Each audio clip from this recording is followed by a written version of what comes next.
He was a child condemned by crimes he never committed, born into a prestigious clan yet treated as if his life meant nothing. The elders of the clan were quick to bully the weak and bow to the strong. They placed the blame for the Dang clan's decline squarely on his mother's shoulders. His father had been killed trying to clear her name, and the child, still so young, had to endure the violence and cruelty of those his own age. Fortunately, the boy had been sharp-minded since childhood. No matter how badly they beat him, he figured they wouldn't go so far as to kill him. But if he were to leave the Dang clan, both he and his mother, powerless as they were, would be torn apart in no time. Young Ash was the only thing his mother had left to live for in this world, and she was the same for him. Even if they beat him to death, he could not bring himself to take his mother and run. But the greed of cruel people always grows. With the young clan lord tournament fast approaching, they finally decided to test the Dang clan's poisons on him. That day, Ash found himself drifting into a daze. He wanted to know just how much longer he was supposed to endure all of this, and so the storm clouds came, right on schedule. For the first time, the boy's lonely silhouette was touched by the thought of death, but the thought lasted only a moment before he cast it aside. If he were to die just like that, who would be left to protect? His mother. At that thought, young Ash's mind began to drift. Perhaps it was his bone-deep longing for peace, or perhaps another soul's conviction was simply too immense to be contained. In that haze, lightning tore through the sky. A sword forged from lightning appeared before the boy without warning. Somehow, though he had never seen it before, young Ash felt a sense of familiarity he couldn't quite explain. As if guided by some unseen force, he reached out and took hold of the hilt. In an instant, something deep and undiluted flooded into his mind. It belonged to a man consumed by the sword, who had devoted his life to fulfilling his master's dying wish. Over the span of 100 years, a lifetime poured into a single pursuit. He had swung his sword hundreds of millions of times. In the end, the force, the forms, and the flow of the sword, he had reached the pinnacle of them all. Yet even a man of such mastery could not outrun his final hour. He deeply regretted that his entire life had passed without him ever experiencing anything other than the sword. If he could live again, he would rather give up the pursuit of mastery altogether. All he had ever truly wanted was an ordinary life. It all came back to him. His previous life as the sword god and his present life as Ash Dang. In that moment, every single swing the sword god had ever made, every form, every technique, became etched into the boy's mind with perfect clarity. To any outside eye, they were clearly two different people, but the depth of their shared conviction and their refusal to accept defeat had shattered the walls between their lifetimes. And so the storm raged through the night. Come morning, the sky was brighter than ever. A clear, endless blue stretched overhead, but it did nothing to ease his mother's worry. "Don't worry, Mom. What you've been afraid of, it won't happen anymore. I'll be off then." His mother didn't know why, but she could feel it. Something about Ash today was very different from before.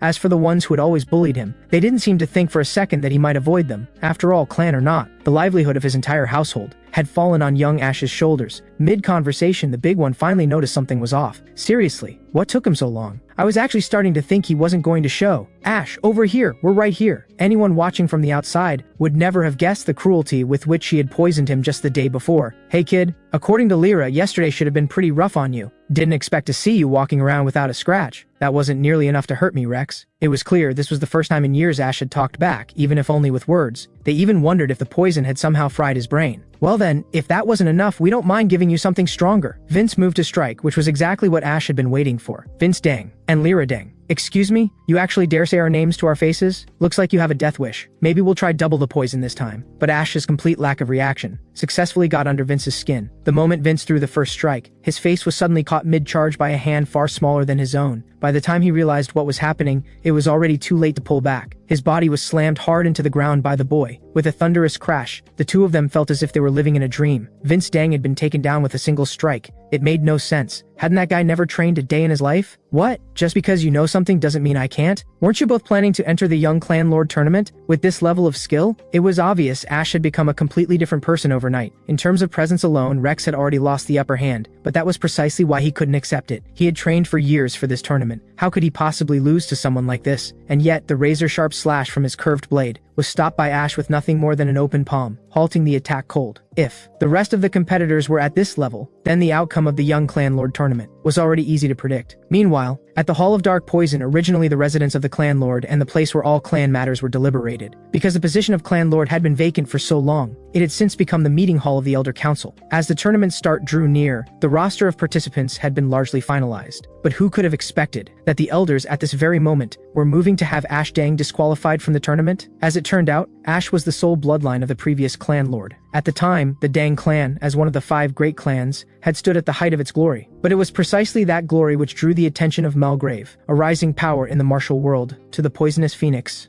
who was soon to be wed to the clan lord. She was Ash's mother. Mulgrave's methods were no different from those of a demon. Any woman who caught his eye, if she refused him, he would simply take her by force. And so the clan lord rallied the Dang clan and fought back. They ultimately defeated Mulgrave and drove him away. But the battle drained every last resource the Dang clan had, and so the clan began its long decline. The clan's leadership placed all the blame on the clan lord and the poisonous phoenix. Even now, no one had expected that this elder still refused to let her and her son be. As everyone is aware, Ash Dang has been bullied by the other children for years. This alone proves he has no martial ability worth speaking of. Therefore, I do not approve of his participation in the tournament. No objections, I assume? Even if he is the blood of the previous clan lord, at this point he is nothing more than dead weight. But no one expected that before the elder had even finished speaking. Ash had shoved someone through the door and walked right in. Every person seated in that room was among the highest authority in the Dang clan. Such brazen behavior, the Grand Elder would never let it slide. What he didn't know, however, was that the boy standing before him had already been completely reborn. When Ash held up the barely conscious figure in his grip, the sight of Lyra Dang's condition made everyone in the room realize something was very wrong. For years I have endured nothing but humiliation within the Dang clan, but I am done enduring. You insolent fool! You dared to put a tournament participant in that condition. Do you not know that harming a fellow participant is a serious offense? Ash was well aware of that, but if this was simply a dispute between participants, that was another matter entirely. So what you're saying is, you've only now decided to enter the tournament? That's right, do I not have the right? In keeping with the Dang clan's rule that every debt must be repaid, you're welcome to step outside and take a look. Rex and Vince, who made a habit of tormenting me,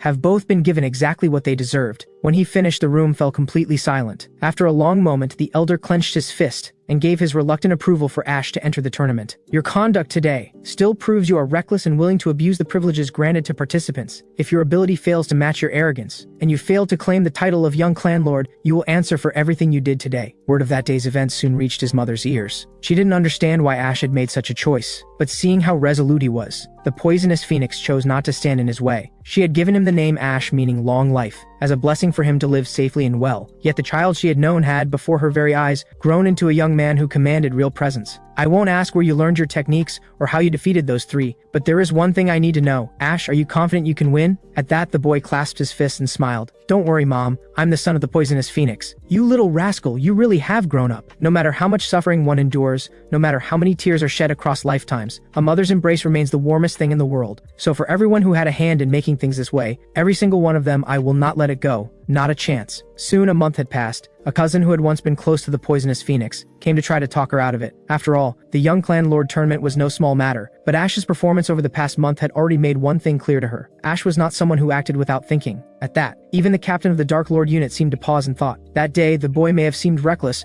but in a matter of moments he had resolved years' worth of problems. He had even maneuvered around what could have been a serious violation of clan law. It was hard to believe that kind of nerve belonged to someone so young. But sis, the way he's been acting lately, it's just not normal. Are you worried about him? Haven't you and the Dark Lord unit been watching over him all along? Apart from the children's own quarrels, who else is in a position to hurt him? Fair enough. Since it's already been decided, I'm actually looking forward to seeing what Ash can do. Meanwhile, on the other side of things, from the moment Ash awakened the memories of the sword god from his previous life, he had been working to use his internal techniques to restore the 3 meridians that had been thrown into disarray. He had also been pushing himself to build as strong a body as possible. Fortunately, he was still young, and his meridians had not yet built up too much impurity, though future breakthroughs in cultivation would naturally transform him further. Even then, his physical foundation would determine just how far he could go. On the day of the tournament, the captain of the Dark Lord unit chose to personally escort Ash herself. Though she couldn't help but worry, Ash carried himself with quiet resolve. Valor, our son has grown up. I wish you could see him too. At the Hall of Dark Lord, the young participants filled the space with noise and restless energy. Most had been brought by a senior member of their family.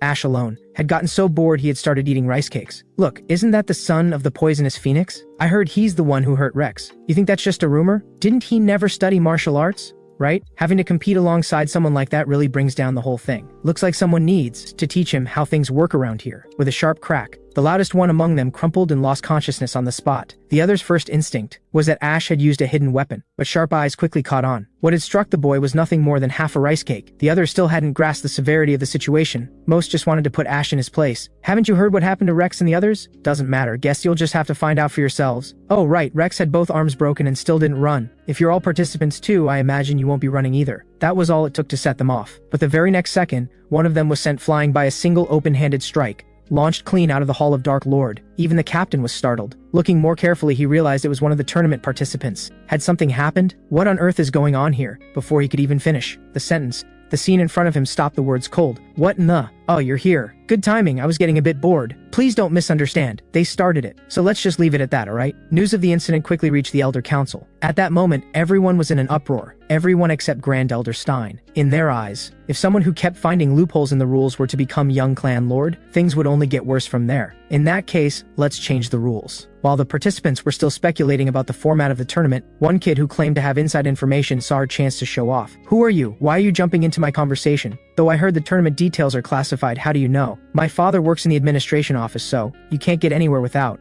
good information, right? Everyone quiet down. I am Dara Dang, captain of the Dark Lord unit, and I am overseeing this tournament. I will now announce the format. The tournament will span 4 years, 3 of which are dedicated to training. In the first year, you are to find the training method that best suits you, the throwing technique, the hidden weapons technique, or the poison brewing technique. The remaining 2 years will be spent in comprehensive training under the guidance of assigned warriors. Once all training is complete, the formal competition will begin. The format will be a Gu Poison battle. The Grand Elder's sudden appearance was something no one had expected, and what shocked them even more was that the original one-on-one format had been replaced with a Ju Poison battle. It was a brutal free-for-all like a poison cauldron with living ingredients that would not end until only one person remained standing. Given that over a dozen participants were already eliminated just now, if we continue with the original format, there's no end to this sort of thing. Therefore, it has been decided on the spot that the competition will be changed to a format that demands everything from every participant. The young clan lord bears immense responsibility. This person will lead the Dang clan into the future. This will therefore be a trial that pushes every one of you to your absolute limit. Fight, survive, claim the final victory. For the winner shall inherit everything the Dang clan has. Hearing this, the participants who had been directing their hostility toward Ash now redirected their focus back to themselves, especially Rex Dang,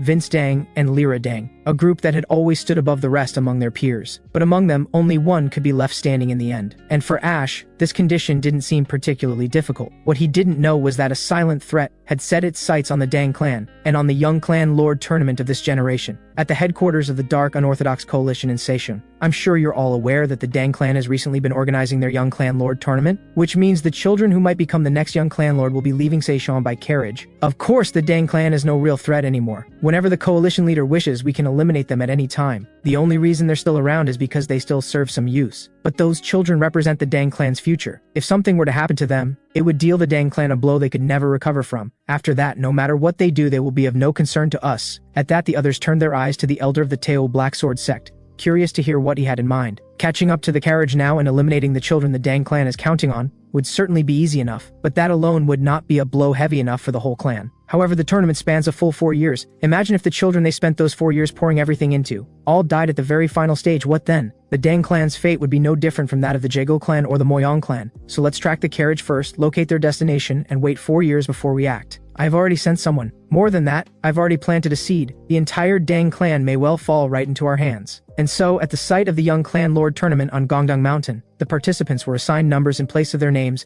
and divided into groups of 4. Ash's group consisted of number 27 Eli Dang, number 26 Mira Dang, and number 25 Luna Dang. Number 28. Hey, why are you standing back there? Keep up. Stay close, don't fall behind, got it? The one leading the group didn't seem to notice the presence trailing behind them. It didn't feel like a passing civilian nor like a Dang clan guard. It seemed they were being followed. Before they knew it, Group 7 had arrived at the face of a cliff with no way forward. The children were confused. Then the cliffside seemed to come alive and speak. After the correct code was given, the seamless rock face split open to reveal a narrow passage. From within, a figure seemed to emerge from the stone itself, robed in white, a folding fan in hand. He was from the Jagol clan, one of the 5 great clans that had once stood alongside the Dang clan in prestige. The Jagol clan specialized in esoteric formation techniques, but after failing to withstand Malgrave's assault, the clan had since fallen into complete ruin. Fortunately, the Dang clan had continued to support them, and that support was the only reason they still existed as a clan at all. In gratitude, the Jagol clan had laid formation arrays throughout the tournament grounds to ward off outside threats. The children had imagined the formations would be something like an elaborate maze, but what they saw left them dumbstruck, a space where even the seasons were indistinguishable, unlike anything they could have imagined. Ash naturally was an exception. He's definitely thinking about something else again. He was doing the same thing in the carriage earlier. We're supposed to be teammates, and he still walks around like the whole world has nothing to do with him. Are you Ash Dang? Hi, I'm Luna Dang. I've heard a lot about you. I'm Eli Dang. You're actually quite well known. I heard you even hurt Lyra Dang. That takes serious nerve. Her grandfather is the 3rd elder of the Dang clan. You probably won't face consequences for it during these years, but What exactly are you trying to say? Are you blaming me for dragging you all into a Jew poison battle? Luna quickly clarified that wasn't what she meant at all. Eli agreed they were teammates now after all. Does no one want to hear my opinion? I want to hold him accountable. Just look at his face. That is not the expression of someone who thinks he did anything wrong. You have no idea how much I put into preparing for today. I'm furious. If he dares pull anything again. With a sudden thud,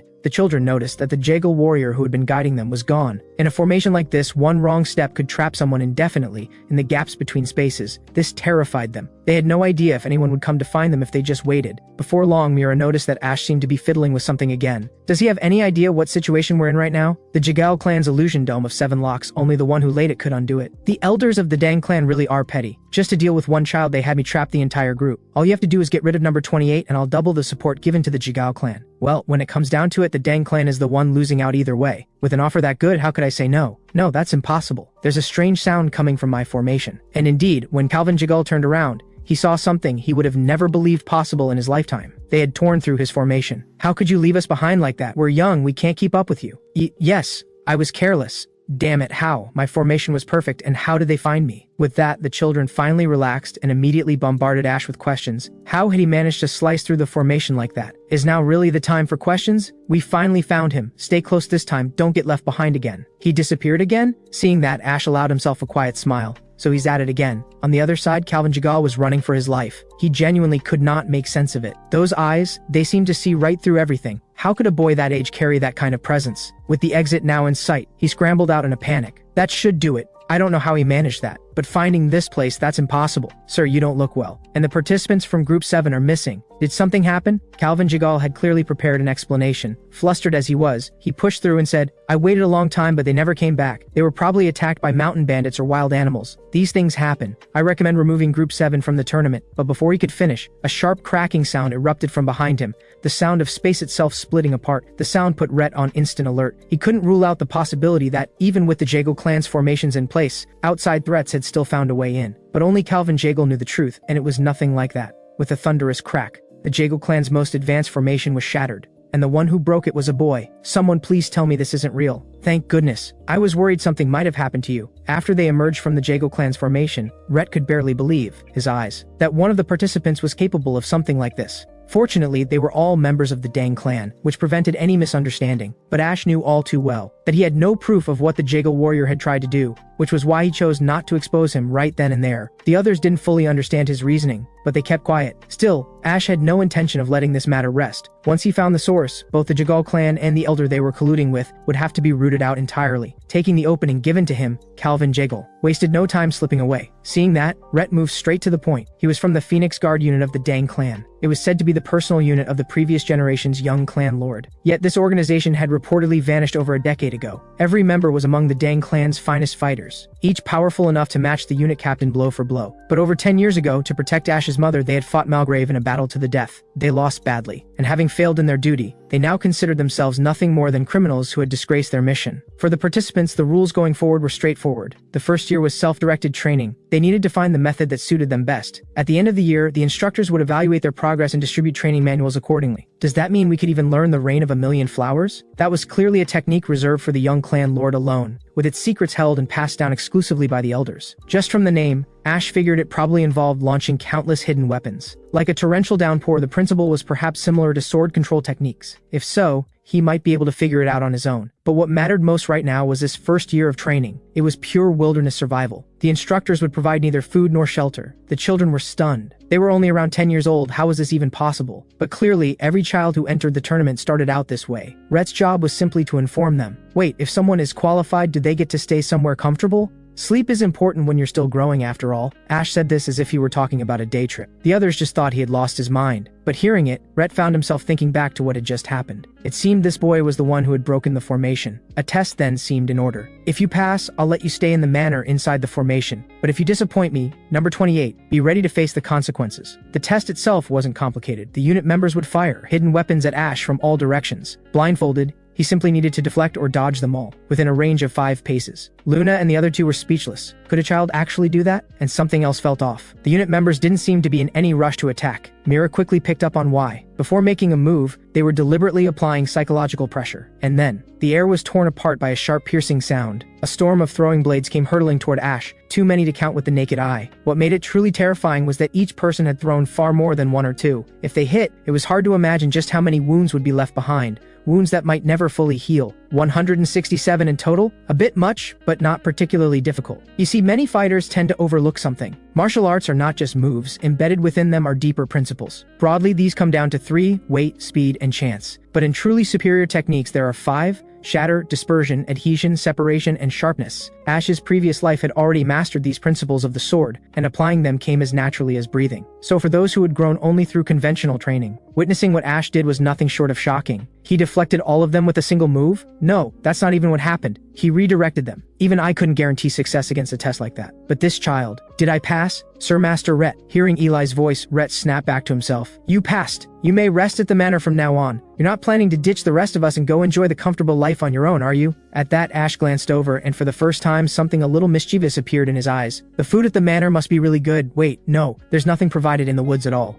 I'm really looking forward to this. Rhett found himself quietly relieved. That these kids hadn't been demoralized was about the best outcome one could hope for given the circumstances. But a tournament that seemed to be over before it had even started. Was there any real point in continuing? Oh, one more thing, could you make sure every meal has some extra meat? Growing kids need to eat well, after all. And just like that, 4 months passed. At first, the 3 of them could do nothing but run when they encountered wild animals. Unable to catch anything, they survived mostly on bark and roots. But before long, they went from making their first successful kill to finding their first relatively safe cave to sleep in. Until now, they could use paralytic poisons to neutralize wild animals, while keeping the meat intact. Eli, you're really good at brewing poisons. Not at all. Your throwing blade technique is really impressive too. Speaking of which, Ash is probably living it up right now. Just mentioning him was enough to get Mira fired up. That guy is definitely out there enjoying every comfort by himself, just you wait. When we get to that manor, I'm punching him in the face. But he was already really strong when he left. After all this training, how much stronger is he going to be? Eli, wait, where did all the meat go? Luna didn't hold back. While the other two were busy arguing about Ash, she had finished off every last piece of roasted meat, not a bone left. What are you two doing? You're blocking the light. Could you move? What? Why are you looking at me like that? Don't play dumb with us, you little bottomless pit. Meanwhile, inside the manor within the illusion dome of 7 locks, Ash had been training smoothly for 4 months. By now, not a single person could spar with him one-on-one anymore. In order to give him a proper training partner, Rhett had sent all of his men in at once. But even so, it was clear that Ash handled it all with complete ease. The moment they closed in to surround him, the boy gathered himself with the slightest motion,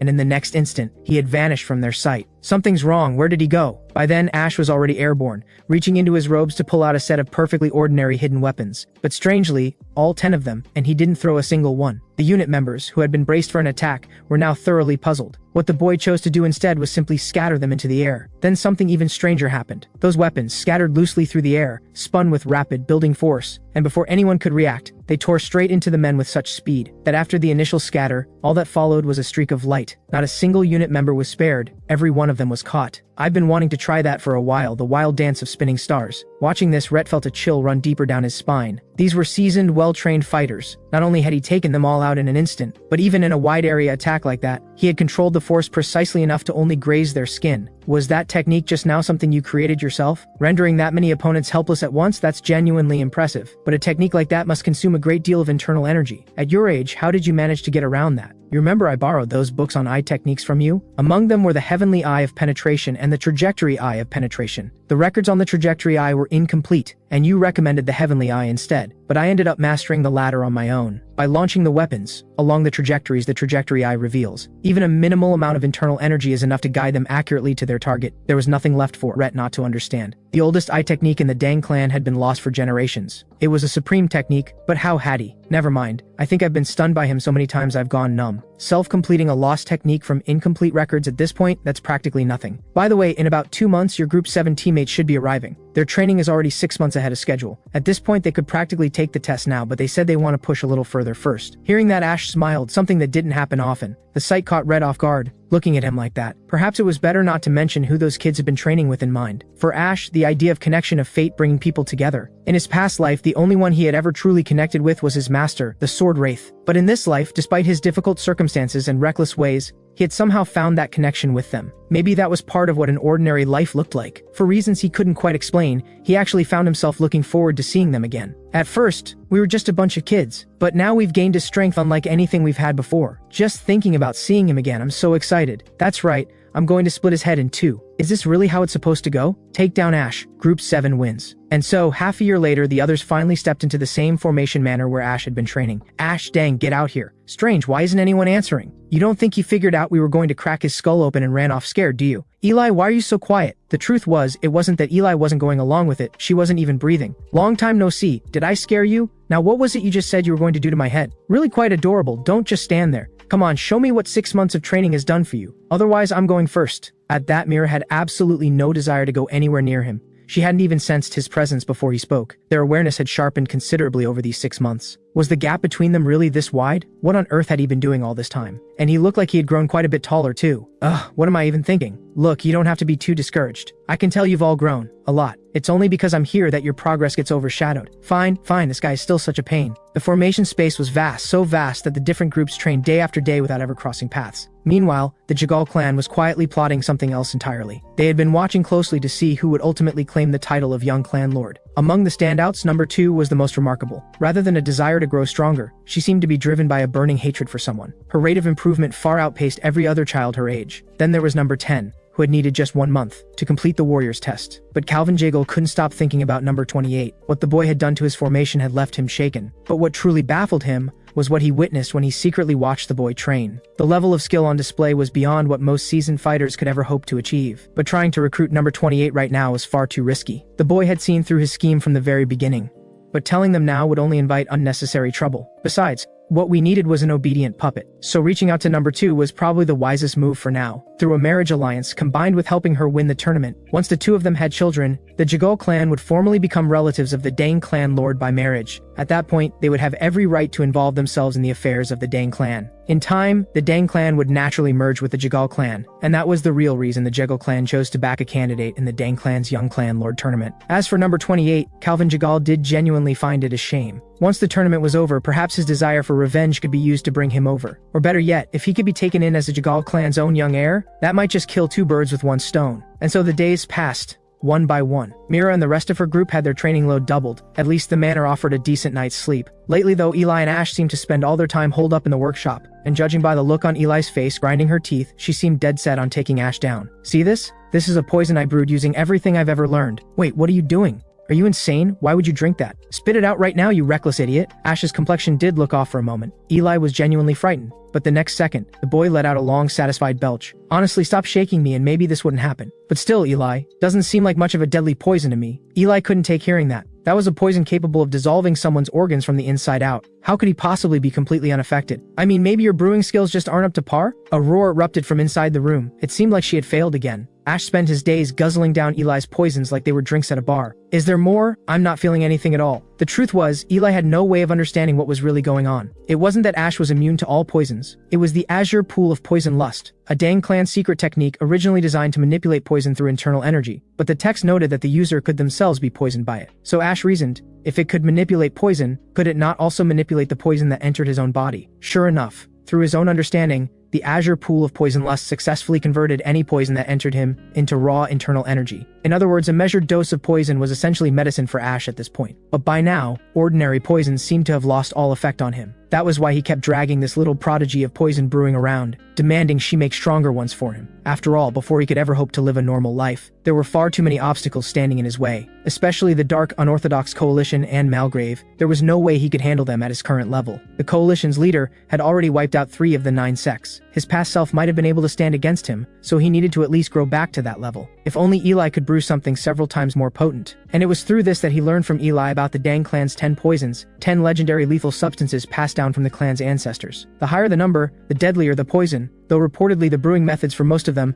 had already been lost to history. The 10th poison in particular was said to be unbearable even for those who had reached the enlightened realm. The surviving 10 poisons were each kept in the custody of different elders, making them the rarest treasures of the Dang clan. Those rumors were genuinely tempting. So Eli, can't you brew any of the 10 poisons? Everything you make these days doesn't do anything for me anymore. What Group 7 didn't know was that the 10 poisons had already made their way into the tournament. Lyra Dang, looking to test its effects, had fed one of them to her own teammate without hesitation. It was only when the burning pain spread across his entire body that that he realized Lyra had poisoned him. Strangely, the poison seemed to come alive inside him. His entire body began to combust from within. By the time he thought to fight back, it was already too late. It took less than a moment. The boy's body came apart like shattered armor. Piece by piece, it crumbled. Watching this, Lyra finally let out a breath of relief. I never imagined the poison grandfather gave me would be this powerful. It's truly satisfying. Just you wait. I will compress every ounce of this rage and pain, and return it all to you on the day of the Gu poison battle, Ash Dang. And so the children of the Dang clan remained inside the illusion. Half a year passed without them noticing, and it was only then that the children learned. The Gu poison battle was not simply about having all the juniors slaughter one another. Each group would select a leader, and those leaders would fight on their group's behalf. Of course, the others were free to join voluntarily if they chose. And as it stood now, number 28, Ash Dang, was clearly the better fit as Group 7's leader. Any objections? Hearing this, the children, rivals as they were, had no real objection to following someone like Ash, who was in a league of his own. Here, take this. It's the Dang clan's elixir of heavenly hearts, brewed from the roots of century-old snow ginseng. Its effect is simple. If the children take it, their internal energy will multiply several times over. So after taking the elixir of heavenly hearts, you'll... Wait, is that all there is? I don't need this. If that's the only option, can I trade it for something else? Something like a deadly poison, ideally one of the Dang clan's 10 poisons. Clearly, even Rhett was caught off guard by that. Before long, Ash traded the elixir for a whole collection of items, a dazzling array of hidden weapons, though none of the 10 poisons. What a waste of something precious. You should have at least gotten the elixir back, you idiot. Though I imagine the Elder Council will be quite pleased to have one elixir of heavenly hearts back. Who said I gave it back? It turned out that after receiving all the hidden weapons, Rhett still couldn't quite understand why Ash cared so much about poisons, but only Ash knew that the elixir had long since become nearly useless to him. Still, simply returning it to the medicine hall felt like a waste, so he proposed using the elixir of heavenly hearts as a prize. If the rest of the group could work together and defeat him, they could elect a new group leader and claim the elixir as their reward. Hearing this, Rhett no longer felt it was being wasted. It was an investment in the Dang clan's future after all, and so he agreed. So challenge me whenever you like. The offer stands until the day of the Jew poison battle. I'm getting my throwing darts. You're done for, Ash Dang. Watching them fire up like this, Ash was genuinely pleased. When I become young clan lord, I'll make sure each of them gets at least 1,000 elixirs of heavenly hearts. Ash Dang, get out here right now. Well, for now it seemed he still needed to teach them a thing or two about respect. And so it went. Summer came, autumn followed, winter buried everything in snow. A full year passed in the blink of an eye, and by now, Eli had challenged Ash and lost 173 times. Luna and Mira had long since given up. The two of them had stopped trying to take on that monster long ago. After all, every time they fought him, his breathing never even shifted. At this point, the young clan lord's seat. Just go ahead and let me have it. Hearing this, Eli didn't find it the least bit strange. She genuinely could not picture what it would look like for Ash to lose to anyone. Ash Dang, the Dew Poison battle is tomorrow. Make sure you're fully prepared. The training that began for the sake of the tournament had now stretched past 3 years. Other groups had seen members disqualified or eliminated for withdrawal, and some had even suffered casualties. Yet every member of Group 7 came through unharmed. By now, the others were holding their own against the Phoenix Guard unit. Hopefully those kids could feel proud of themselves. One final reminder, the Jew poison battle permits the use of any deadly poison except the 10 poisons, so fight with everything you have. Number 28. Ash, here's the poison you asked for. The poison of burning intestines shouldn't hurt you, but under normal circumstances, even a single drop is lethal. Keep that in mind. Also, the eye socket poison and the mouth of acid fire poison, actually, never mind. Honestly, I'm not that worried, but you better win. Hearing that, Ash reached out and raised Eli's hand, then slammed his head against hers. I promise you, until this tournament is over, the only people who can hurt me are you guys. With that, Ash finally stepped into the illusion battlefield. Meanwhile, on the other side, Lyra was growing more and more delighted. I never expected that on top of the 10 poisons grandfather gave me, I'd have a new ally as well, the Jiggle clan. Indeed, the illusion battlefield had been constructed by the Jiggle clan to begin with. They were able to manipulate the formation from the shadows, steering Lyra into the most favorable positions. The price was nothing more than a marriage into the Jiggle clan, giving them a foothold within the Dang clan. How perfect. I've been dreaming of this day for 3 years. Now all I have to do is kill you and take back the life that was always meant to be mine, Ash Dang.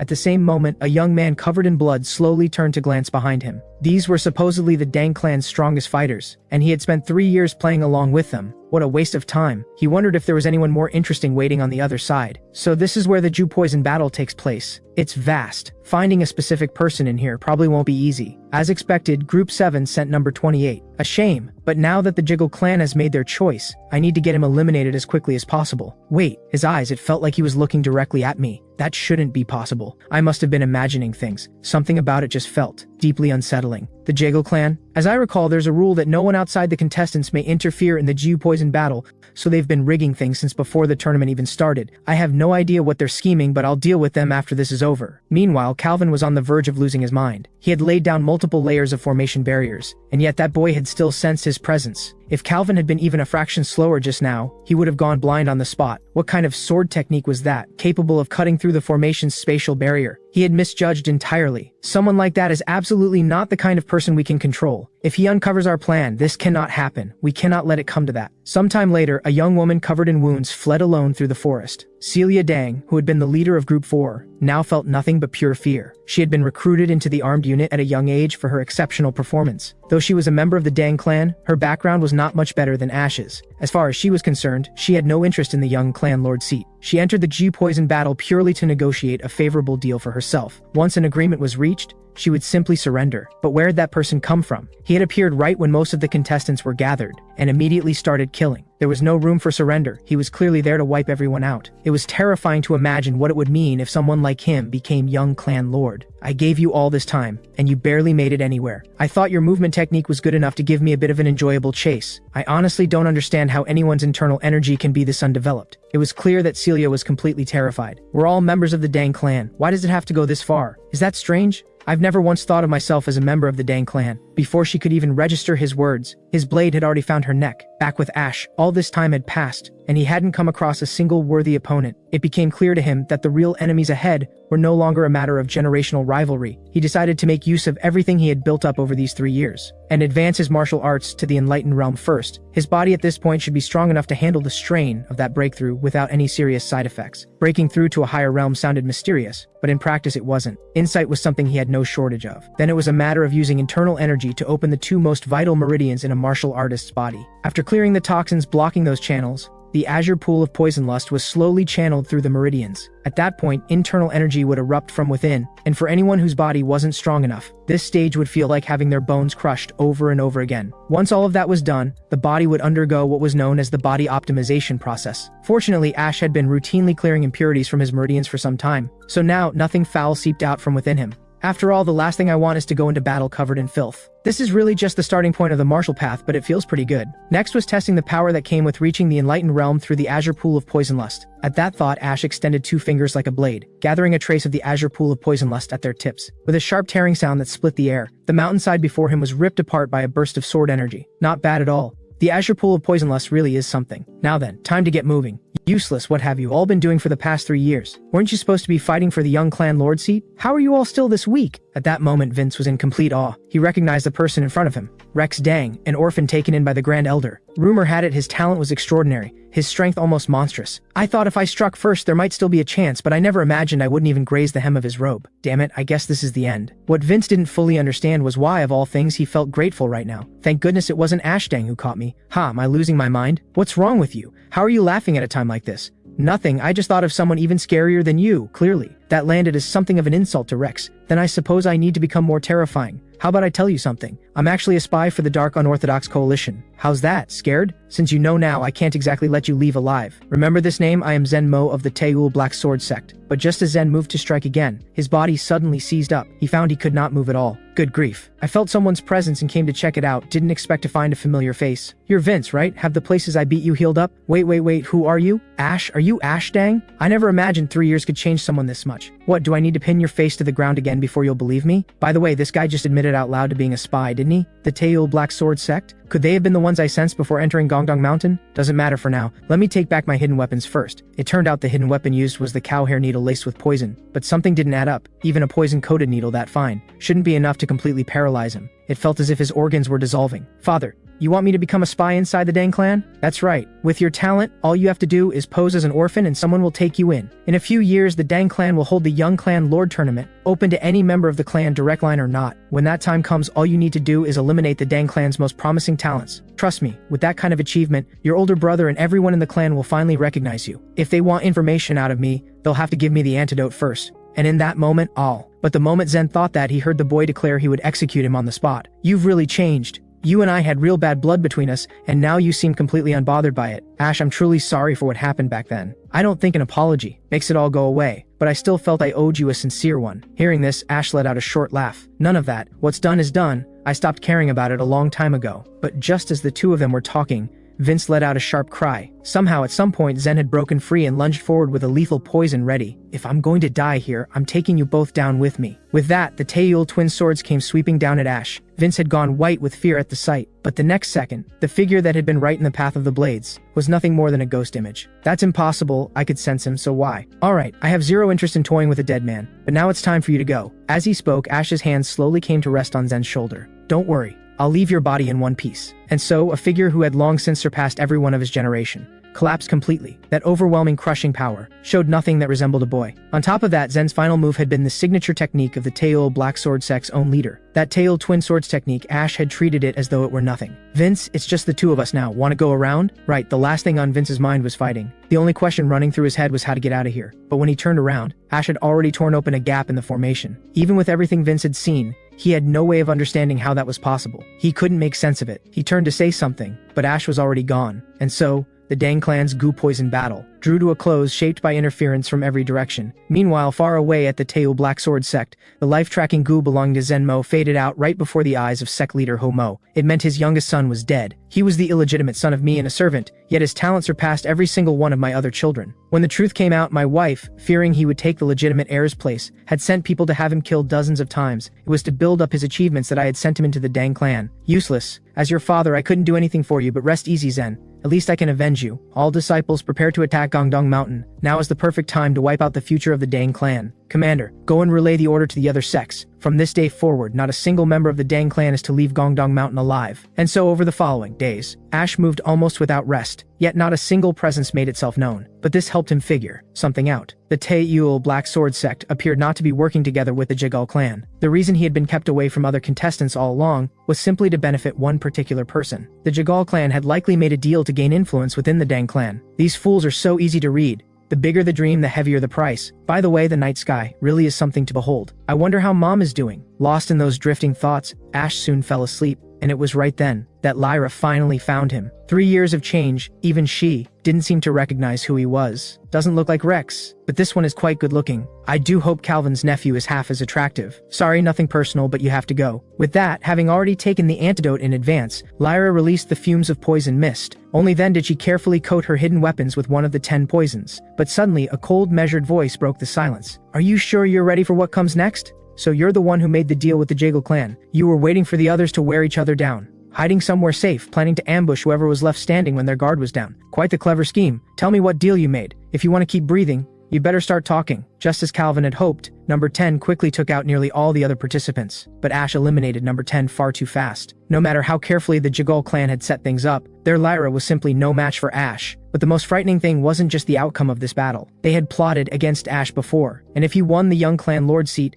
the Jigal clan was finished. But Calvin's thoughts were abruptly cut off by something else entirely. An enormous number of unknown presences had appeared just outside the Jigal clan's formation. Sect leader Ho. That over there is Gongdong Mountain, but I don't understand, do we really need to deploy every single one of our disciples just to deal with those Dang clan scraps? From the Chongjin gang alone we have over 200. The truth was, what Ho-Mo was actually wary of was the original occupants of Gongdong Mountain. That faction was in a different league from the Dang clan entirely. Only by assembling enough force would the Gongdong sect think twice before intervening. At that, Calvin recognized Ho-Mo, but the formation here was concealed. It should not have been this easy to find. He realized then that a spy had been embedded within the Dang clan. But in that same moment, Calvin saw something else. A perfect opportunity to let someone else do the killing, even if they all died inside the illusion. As long as the Dang clan never discovered the Jigal clan's scheme, they could still keep a low profile and wait for the next opening. At the same time, Ash recognized the woman who had ambushed him. "Lyra, your face still hasn't healed from the last time I marked it and you're still up to your old tricks? Do I need to leave you completely unrecognizable this time?" Hearing that, Lyra finally snapped back to her senses. The young man in front of her was none other than the one she had spent 3 years dreaming of destroying, the so-called waste Ash Dang. Strange. The poison coating that throwing knife was an unusually vivid red. Seeing his distracted, Lyra immediately drew one of the 10 poisons. Even if she had to splash it on him, she was going to take a layer of skin off. Unfortunately for her, even when Ash appeared distracted, there was no way he would miss a move from Lyra. Judging by the color, this looks like whatever was on that throwing knife. Doesn't look like much is left. Tell me what this poison is, or perhaps we should take a little trip down memory lane. Come on, open up. It won't hurt. Actually, don't bother saying anything. If I just let you have a taste, I'll figure it out myself. And just like that, Lyra surrendered, faster than she had coated the weapon. When Ash learned that the small vial contained the fire dragon breath poison, one of the Dang clan's 10 poisons, his eyes practically lit up. Honestly, I almost let something valuable go to waste. Don't rush me, I'm not done asking questions. You're working with the Jagal clan, aren't you? Now tell me every detail of your arrangement word for word, and if you hesitate for even a second,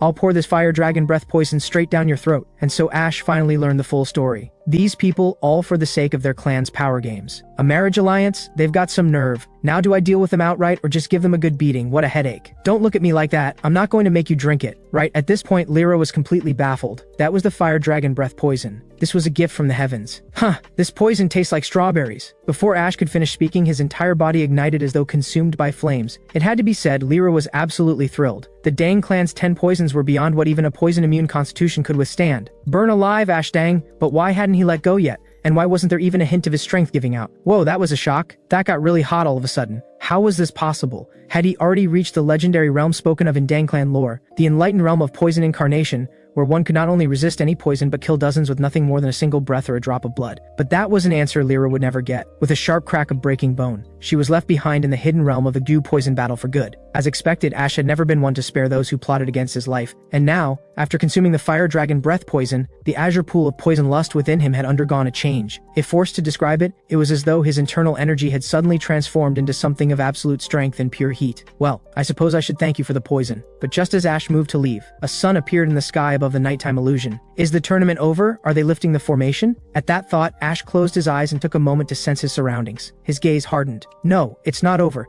There are 200, no, over 300 unfamiliar presences. The Dang clan didn't have anywhere near that many people here, and the Jiggle clan couldn't possibly have missed them. It looks like they were deliberately led here to me. Is the Jiggle clan trying to get rid of me? Perfect timing, I was just starting to run out of things to practice on. After all, the Dew poison battle could only have one survivor. I'm sorry, did you say there are intruders? Yes, I believe a spy was embedded within the Dang clan itself. The force number's over 300, and leading them is Homo, leader of the Teo Black Sword sect. What I didn't expect was that the place they chose to breach was the formation world where the Dew poison battle is being held. As you know, the original design requires it to remain sealed until only one person survives. Once activated, even we cannot interfere. So for now, the only ones who can deal with this are the group leaders still inside the Dew poison battle. So you're here, youngest. Looks like we came to the right place. From the wound, it looks like he was hit by a cowhair needle. No signs of a struggle anywhere. I believe this disciple was taken out from the shadows. Chief Vance said this while suddenly noticing that sect leader Hao's presence had turned dangerously volatile. Understandable, his youngest identity could never be revealed, and to die this way was a humiliation. As the leader of his own sect, Homo was not the kind of man to endure an insult like this. Everyone find the Dang clan rat hiding among us.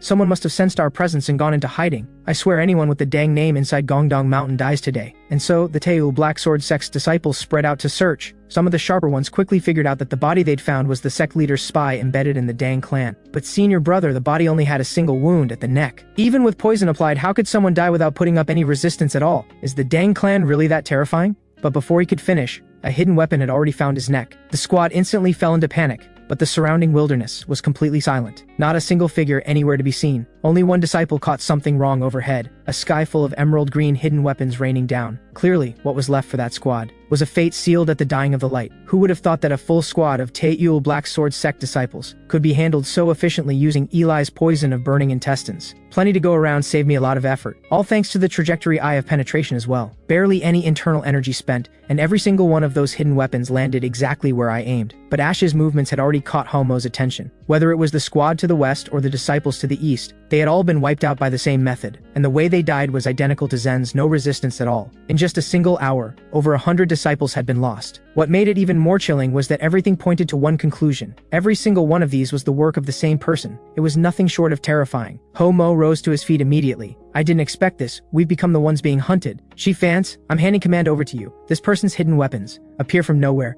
I have to personally watch the rear against a sneak attack. We cannot afford to lose any more disciples. I'm counting on you, and so, the remaining force had lost every trace of their earlier arrogance, moving in a tight formation as they searched through the illusion. Chief Vance, for his part, was already privately thinking about how to get out as soon as possible. The losses so far were severe, but not beyond what the sect could recover from. But just as he was about to give the order to retreat, a voice cut through. And who said you were allowed to leave? Clearly, even with their overwhelming numerical advantage, not a single one of them had sensed Ash's arrival. Chief Vance tensed as though facing a deadly threat, but then something seemed to occur to him. He shouted for the disciples to scatter, but it was already too late. The countless hidden weapons had already cut down every disciple under Chief Vance's command, and that had all happened in the span of a single glance. I was at my absolute sharpest, and yet both just now and in this moment, I couldn't sense a single one of his movements. But he doesn't look anything like a seasoned master. What? Is that object manipulation? How is that possible? Object manipulation is something only those who've reached the enlightened realm can do. Wait, he only retrieved his hidden weapons. He didn't attack me. That must be an extremely costly technique in terms of internal energy. Yes, that has to be it. For someone so young, your cultivation runs surprisingly deep. I've never once heard of someone like you inside the dang clan. Ash's expression didn't change in the slightest. After all, before someone who was about to die, what difference did it make whether he'd been heard of or not? That reply completely derailed Chief Vance's thinking. He was just a boy. How strong could he really be? Let me show you just how high this guy really is. But as Chief Vance's attack closed in, Ash simply raised one hand, and the chief's most powerful palm strike was stopped cold. Chief Vance had come from the Jiangchang sect, once the most renowned of the 9 sects for its palm techniques. After this sect was wiped out, he had willingly joined the Dark Unorthodox Coalition. The coalition's leader personally refined his palm of quaking mountains, and from that came the legendary palm of quaking heavens, said to shake the heavens themselves. Yet why had this unstoppable technique been stopped by a boy who still had no business being in a fight? And he looked completely calm, not even rattled. Alright, let me try something. A scorching internal energy carrying the essence of the fire dragon breath poison, channeled through the toxic control of the azure pool of poison lust. If sword energy carrying the will to pierce through all things was called sword aura, then poison energy carrying the will to invade all things would be the venom aura. And so, under Chief Vance's horrified gaze, the palm of quaking heavens began to change. Starting from the lung meridian, it turned piece by piece into charred ash. The next second, the fire-laced poison had consumed him entirely. Just as I thought, the fire dragon breath poison lets me turn blazing toxic energy into venom aura. Now then, who else wants to burn? Hearing that, the remaining forces didn't dare take another step forward. But that didn't include Homo. By now he was completely certain. The one who killed his youngest son was the boy standing right in front of him. But he had watched what just happened with clear eyes, and so he ordered the disciples to surround and close in. Even if it meant grinding him down, they would drain him of stamina. I didn't expect this kind of loss, but to make sure they didn't die for nothing, at least this boy has to be eliminated. But what Humo didn't know was that Ash was absolutely delighted to see them come at him like this. 3 years of accumulation had given him far too many new techniques to explore. The Dang clan's martial arts truly deserved to be called extraordinary. In the blink of an eye, Ash vanished completely. This was the Dang clan's unique movement technique, developed specifically to maximize the use of hidden weapons in combat, and in Ash's hands, it became a death sentence. The next time he appeared, bodies already littered the ground, watching their fellow disciples fall right before their eyes. Some could no longer contain their rage, and in that moment, Ash softly uttered the word shatter. Instantly the weapons in their hands shattered into countless tiny fragments. A technique like this, not just them, even Homo had never heard of anything like it, and Ash, using the scattered fragments together with the Dang clan's principle of shatter, had essentially recreated the Dang clan's true ultimate technique, the Rain of a Million Flowers.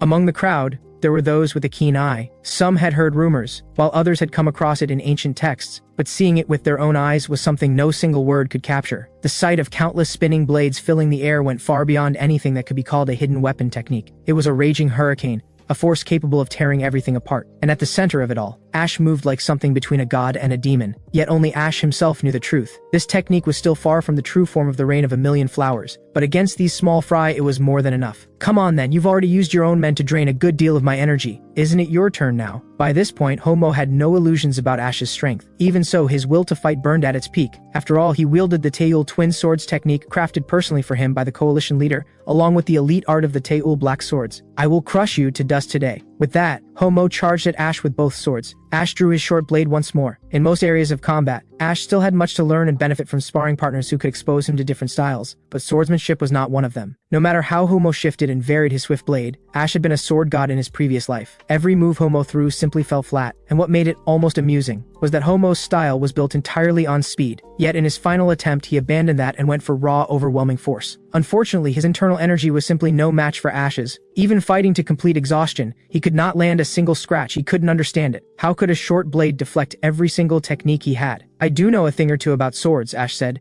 Your intent and the direction of every move were honestly pretty easy to read. Here, let me show you how. Your sword energy was actually flowing just now, like this, right? Honestly, the Taeul black swords isn't all that difficult. In his past life, Ash had reached the absolute pinnacle of the sword. It wasn't that all techniques flowed from the mind alone, but his understanding of the sword's very foundation was unmatched in the world. So replicating a sword energy derived from killing intent was effortless for him. I honestly don't understand why the leader of the Dark Unorthodox Coalition would pass something this mediocre on to you. Then again, I suppose it says a lot about how little he expects from you. Being written off as a small fry by someone this young was something Homo could not accept on any level. Hold on, since you're a swordsman, let me show you something. For a warrior who has reached a certain level, the length of a blade means absolutely nothing. Because at that stage, sword aura is the only weapon that truly matters. A thunderous boom rang out, and Homo felt it instantly. Something extraordinary had just happened behind him. Turning your attention away from an opponent mid-battle was an incredibly foolish thing to do, but Homo couldn't help himself. He took just one look. Stretching as far as his eyes could see, an endless trail of sword scars cut across the landscape before him. This was absolutely insane. Even as the head of his own sect, Homo had never come close to the legendary enlightened realm,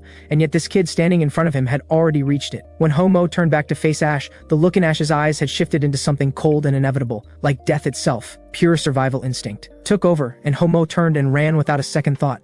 But he had forgotten that this place was an illusory array. No matter how far he ran, he couldn't escape the way he could in the real world. Just as Ash was about to finish Homo off with the sword aura he wielded so naturally, he caught himself. In this life, he was a son of the Dang clan, so it was only right to end things the Dang clan way. In the blink of an eye, Homo had put a great distance between them. Even so, he didn't slow down for a single moment. Anyone who had reached the enlightened realm was not someone he could afford to tangle with. Just what kind of monster had the Dang clan produced? No, he had to report this to the coalition leader immediately. But then came the sound of trees falling one after another behind him, and his stomach dropped. He couldn't wrap his head around it. Weapons so small were slicing through trees like they were nothing, closing in on him fast. And they were moving terrifyingly quickly. A fierce surge of determination rose up in Homo. They're just hidden weapons. I'll knock every last one of them out of the air. As the sect leader of the Taeyo Black Sword sect, he did manage to deflect every single one, though the cost was one of his arms. Still, he told himself that as long as he drew breath, there was always a chance to fight back, and he was convinced that last move must have taken an enormous toll on Ash as well. But he was wrong. That level of precise control did demand a great deal of energy, but the trajectory eye of penetration had allowed Ash to minimize the drain to the greatest possible extent. Homo watched as the weapons lodged in the ground began to hum again the moment Ash raised one hand into a claw. Homo knew then there was no way out, but the bitterness was unbearable. He had abandoned his identity as a Wudang disciple, thrown himself into the dark, unorthodox coalition, mastered the Taeyo Black Swords, and risen to lead his own sect. And in the end, he hadn't even managed to graze a single hair on Ash's head. Alright, that should be everyone. This was a good test of what these techniques can really do. Once I've dealt with the traitors inside the Dang clan, I'll find the time to teach these moves to the Phoenix Guard unit. Watch me, Mom. Every person who put you in harm's way, and everyone who conspired, Lyra Dang, I'm going to make them pay. After all, that's the Dang clan way. Meanwhile, outside the illusory array, Calvin Jagel continued to insist that no participant could have survived. Using the claim that no one could interfere with the array as cover, he was simply counting on the invaders to take out number 28. The unorthodox fighters who had been waiting outside the array had already been subdued by the Phoenix Guard unit, and their identities had been confirmed. Even so, no one believed that number 28 Ash could have survived that massacre. But right at that moment, a familiar cracking sound erupted behind Calvin. Every hair on his body stood on end. He knew that feeling all too well. He didn't even need to see their faces to know. That guy was back. But how was that possible? That was nearly an entire sect's worth of fighters, including their leader. Eli and the others, though, had no idea what was going through Calvin's head. They were just thrilled to see the guy who had beaten them around for a whole year walk back out alive. Honestly, we really thought you were dead in there. Tell us everything. How did you get out? Well, not everyone was celebrating. Calvin Jagel could no longer hide the fear written all over his face. He knew there was no walking back what he had done. But how? For this trial, the Jagel clan had set up not only the illusion dome of 7 locks, but also 8 additional lethal arrays layered within it. By any reasonable measure, even a seasoned master of the enlightened realm should not have been able to break free. And yet this kid had torn through the entire array world. Just what level had he actually reached? Ash would have loved nothing more than to cut down a snake like Calvin Jagel on the spot. But until he formally claimed the title of young clan lord, he couldn't afford to hand his enemies more ammunition. For now, the old guard inside the Dang clan would have to come first. But before the group had exchanged more than a few words, the repeated forced breaks through the array's spatial barriers that Ash had made earlier had pushed the entire structure past its breaking point. The next moment, the illusory array shattered. Within the fragments, every scene from inside the trial ground played out before them, and those Ash had killed inside appeared within the broken fragments for all to see. So you really did take care of every single one of them on your own. There's honestly nothing left to say. Wait, that's Homo. I didn't even catch it in the fragments just now. He actually killed Homo. This guy, Ash Dang, he's been carrying strength that goes far beyond what any young clan lord candidate should have. By this point, the remaining contestants had erupted into a clamor, most of them saying that someone capable of this could hardly be called a rising talent. Maybe the title of young clan lord had belonged to him from the very beginning. This isn't fair. Why him? After he crippled my arm back then, I became dead weight to my team. And now he's grown into something like this. Ash Dang, how dare you? The tournament is over. The final winner is number 28 Ash Dang. If anyone wishes to contest the results, step forward now. If not, I hereby declare the Young Clan Lord Tournament officially concluded. Phoenix Guard unit fallen immediately. The Dang clan has been in decline for over a decade, but I believe he is the one who will lead our clan back to glory. Rhett Dang of the Phoenix Guard unit, along with all 82 remaining members, pays respect to the new young clan lord of the Dang clan, watching that sea of people bow before him. Even the 3 who had spent years by his side every single day looked at Ash with a new sense of awe. Maybe from now on, we should treat him with a little more respect. I know the Dang clan has been quiet for a long time. Trust me, the future you're all hoping for won't take long. Let's go, back to the Dang clan first. Those words hit the Phoenix Guard unit like a sudden jolt. It was as if Ash had seen straight through every hope they had been quietly carrying. Yes, This was exactly the bearing a young clan lord of the Dang clan should have. Why? Why does someone like you get to have everything? Just wait. I will have my revenge, even if I have to sell my soul to the devil. I will make sure you never rise again. Night fell quickly. The Dang clan members had already left Gongdong Mountain. Looks like they're all gone. I came the moment I heard the news. Senior uncle, your pace is something else. I could barely keep up. Really, now you've reached the enlightened realm. Shouldn't you be a little more dignified? Though I have to say, these bodies piled up like this are quite something. Even a fallen giant still casts a long shadow. This was once the top sect in all of Sashan after all. Less than 100 fighters and they wiped out more than 300. But why didn't the Dang clan send word when something this big went down? It's not like we're their enemies. They even sent us a generous gift when we let them use Gongdong Mountain not long ago. Hearing this, a flicker of something unreadable crossed the elder's eyes. It seems the Dang clan has produced someone with extraordinary mastery of hidden weapons technique. Indeed, it's genuinely surprising. Wait, are you saying one person did all this? All of this was the work of a single person? Yes, my eyes don't lie. Every one of them was killed by the same needle-shaped hidden weapon, and yet not a single one can be found anywhere. That means this person has reached a level where they can recall their weapons at will, and since some of them never even drew their weapons, it's clear most were killed in a single strike. I need to meet this person. His disciple just stood there at a loss. Where this stubborn streak of his came from, as headstrong as a child, nobody could ever tell. There was no talking him out of anything. Whoever wanted to try was welcome to. Come on, senior uncle, let's head back first. We should at least let the sect leader know. With the dark unorthodox coalition settled to the south of Gongdong, and the demon cult firmly rooted to the west, the Gongdong sect was already surrounded on all sides. Senior uncle's intent was probably to assess the strength of this fighter from the Dang clan. After all, the situation the Dang clan found themselves in was not so different from their own. If the Dang clan could be pointed toward the dark unorthodox coalition, then the Gongdong sect could join forces with the Kunlun sect and focus entirely on the demon cult. But from what was known, the Dang clan had been in decline for years. Whether things would go the way senior uncle hoped was anyone's guess. Let's just hope this trip to Sachan doesn't call for us to bring out the demon-suppressing sword technique. Word that the Phoenix Guard unit was returning with the participants quickly reached the third elder's quarters. In his mind, Lyra Dang had an iron will and impressive strength. With the 10 poisons he had given her, losing the tournament should have been nearly impossible. Third elder, the young lady, was not among those who returned. Soon, the Phoenix Guard unit returned to the Dang clan compound with the full group. The parents of the participants had already been waiting outside. Most of them had never laid eyes on Ash before. They simply noticed that this particular young man carried himself differently from the rest. But the tournament had been a trial of life and death, and seeing their own child come home safe was all that most parents truly cared about. The distant title of young clan lord was the last thing on their minds,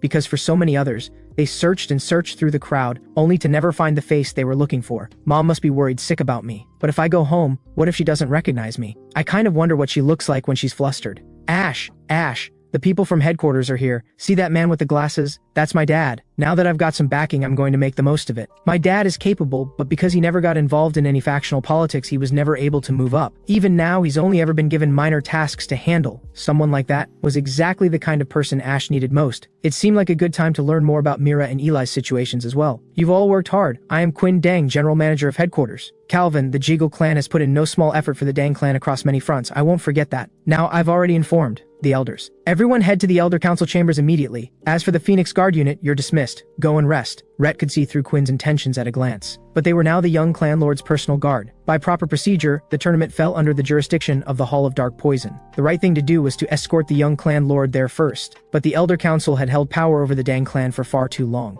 No rule or procedure carried more weight with those at the top than a single word from the elders. And right now, Quinn was leaning on that authority with open pressure, showing none of the composure his position called for. Rhett had anticipated the situation, but he hadn't expected Quinn to be quite this aggressive about it. Interesting. Is there actually someone in the Dang clan with more authority than the young clan lord? Boy, do you think this is your place to speak? Listen carefully. I am Ash Dang, winner of the Young Clan Lord tournament. A moment later, the Elder Council chambers erupted into an uproar. The third elder felt as though the ground had shifted beneath him. Strangely, he felt no grief over Lyra Dang's death. He simply could not accept that someone so worthless had beaten his granddaughter, who wielded the fire dragon breath poison. The Grand Elder felt much the same way. After all, it was precisely because of that child's extraordinary talent that he had taken her in as a disciple outside the usual rules, and even granted her the Dang name. And yet somehow, everything had come undone at the hands of this one boy. By the way, why haven't they reported to the Elder Council yet? At that, Quinn visibly flinched. The moment Ash had stepped forward and put him on the spot in the name of the young clan lord, Quinn had already sensed that something was very wrong. He knew that within the Dang clan, Ash was the one person whose grudge with the elders ran too deep to be resolved. But what he had never anticipated was the aura Ash deliberately let loose.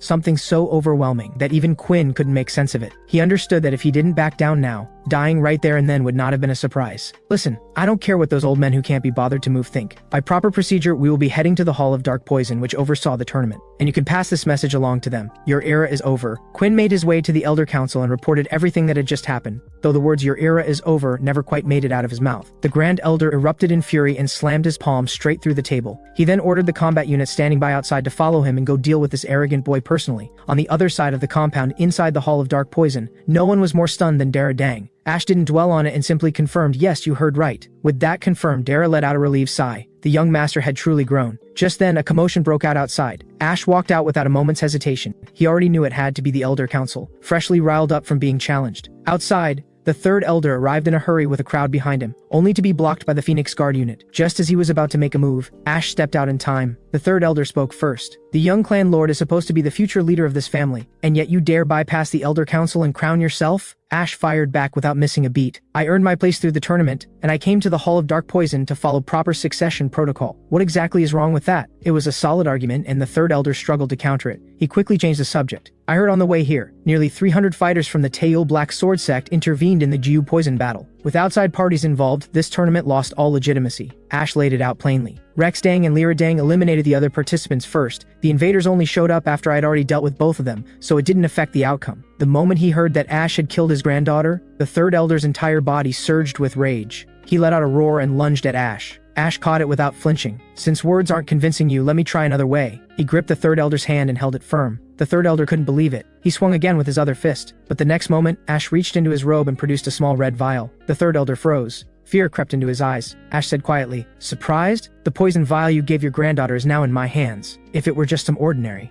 poison, I wouldn't bother bringing it up. But the 10 poisons of the Dang clan are a different matter entirely." The Phoenix Guard unit caught on first. "Is that the fire dragon breath poison?" Ash nodded. The confirmation sent a visible shock through the unit. Unauthorized use of the 10 poisons of the Dang clan was a capital offense. Ash let out a cold smile. "Is that so? Then I'll carry out clan law in my capacity as young clan lord." With that, he unleashed the fire dragon breath poison and set the third elder ablaze. The third elder was reduced to ash in an instant. Every elder present was too shaken to make a sound. With the third elder dealt with, Ash turned his attention directly to the Grand Elder. "Stein Dang, did you know your disciple was a spy?" "Nonsense. Are you seriously making accusations now? Where's your proof?" Before he'd even finished, Vince Dang stepped out from behind the group. He removed his outer garment and revealed a body covered in wounds. "I can testify. Anyone can see these injuries were not caused by any technique from the Dang clan." Because he was using the twin swords technique at the time, the Grand Elder paused slightly. "That's still just speculation. And before he tried to finish me off, he admitted on his own that he was a spy. He also said his real name was Zen Mo." Only then did the pieces fall into place for those present, and quiet murmurs began spreading through the room. "The guilt is established. It is time to carry out clan law." The Grand Elder panicked immediately. "I genuinely had no idea. This is not the same as the Third Elder situation."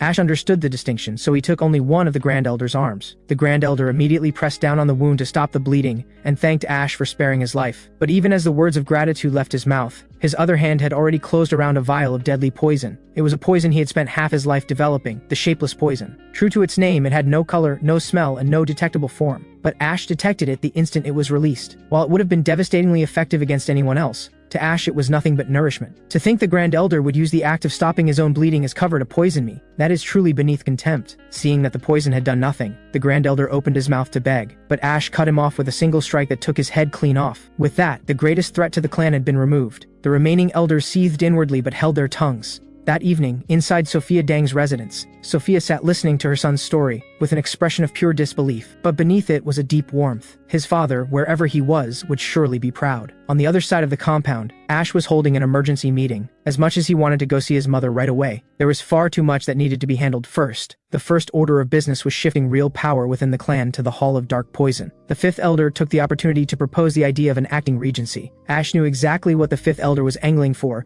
but he agreed to the arrangement anyway, on the condition that he would choose the person himself. Next was the matter of the combat units that had belonged to the Grand Elder and the Third Elder. Ash folded them into the Hall of Dark Poison, though their role was no longer to protect elders but to serve as external security. They weren't happy about it, but with Ash's strength in mind, they had no choice but to accept. The next day, Ash called Luna Dang and the others to the clan head's estate. Everyone was a little on edge. After all, Ash was now the young clan lord. Ash noticed right away. He laughed and waved it off. "Relax everyone, same as always." The three of them relaxed, immediately. "You could have just said so." Luna asked what he had called them there for. Ash answered without any rush. "I've promoted your father to general manager. Of course, If he ever neglects his duties or lines his own pockets, he drew a finger slowly across his throat. Luna burst into tears of joy, though honestly her father didn't seem like that kind of person at all. Ash then turned to Eli and Mira. Now tell me about your situations. That's exactly why I called you here. If you know anyone capable who's been pushed aside just because they weren't close to the elders, let me know. I want to bring them in. I can't afford to have people from the Elder Council circle around me. After hearing this, Eli hesitated. I'm not sure whether I should bring up the matter involving the Hall of Medicine, because what happened is actually connected to you.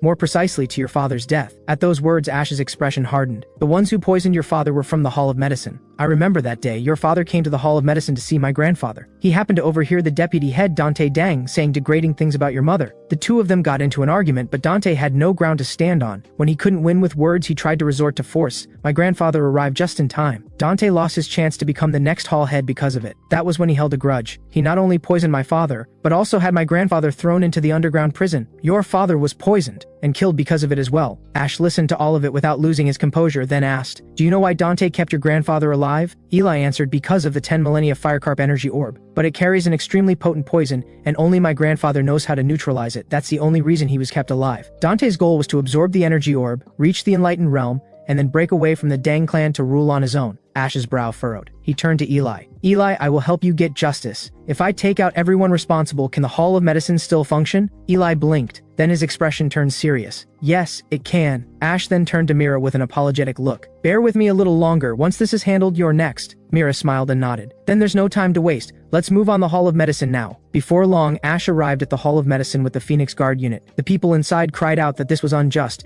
Eli demanded to know where they had hidden his grandfather. The two leaders refused to say a word. They were beheaded on the spot. The rest had no choice but to reveal that the old man was being held in the underground prison. The underground prison was a place originally used to isolate those with contagious illnesses. After hearing that, Ash told Rhett to handle things there. Then he walked straight into the underground prison without looking back. As for the rest, their fate was already sealed. Inside the underground prison, Ash used his internal energy to locate Eli's grandfather without delay. But the old man's life force was fading. Eli stared at his grandfather in anguish. Ash told her to stay calm and asked what poison had been used. My grandfather was hit with the poison of ignorance. It was a poison that reduced a person to a state of complete mental deterioration. Ash gave a small smile. I can fix that. He channeled his internal energy into Eli's grandfather. The energy transformed into a devouring force that consumed the poison from within. Slowly, the old man's condition began to improve. And finally, he opened his eyes. The first thing he saw was Eli and Ash, but he mistook Ash for his father. After some time and gentle explanation, Eli's grandfather finally came back to himself. But the tears came anyway, and he couldn't hold them back. Ash draped his outer coat over the old man's shoulders. It's time to go. The moment they stepped outside, Dante and his people were visibly shaken. The old man had been on death's door, and yet here he was, standing before them as if nothing had happened. The moment Ash laid eyes on Dante, his expression went ice cold. Dante read the room immediately and bolted.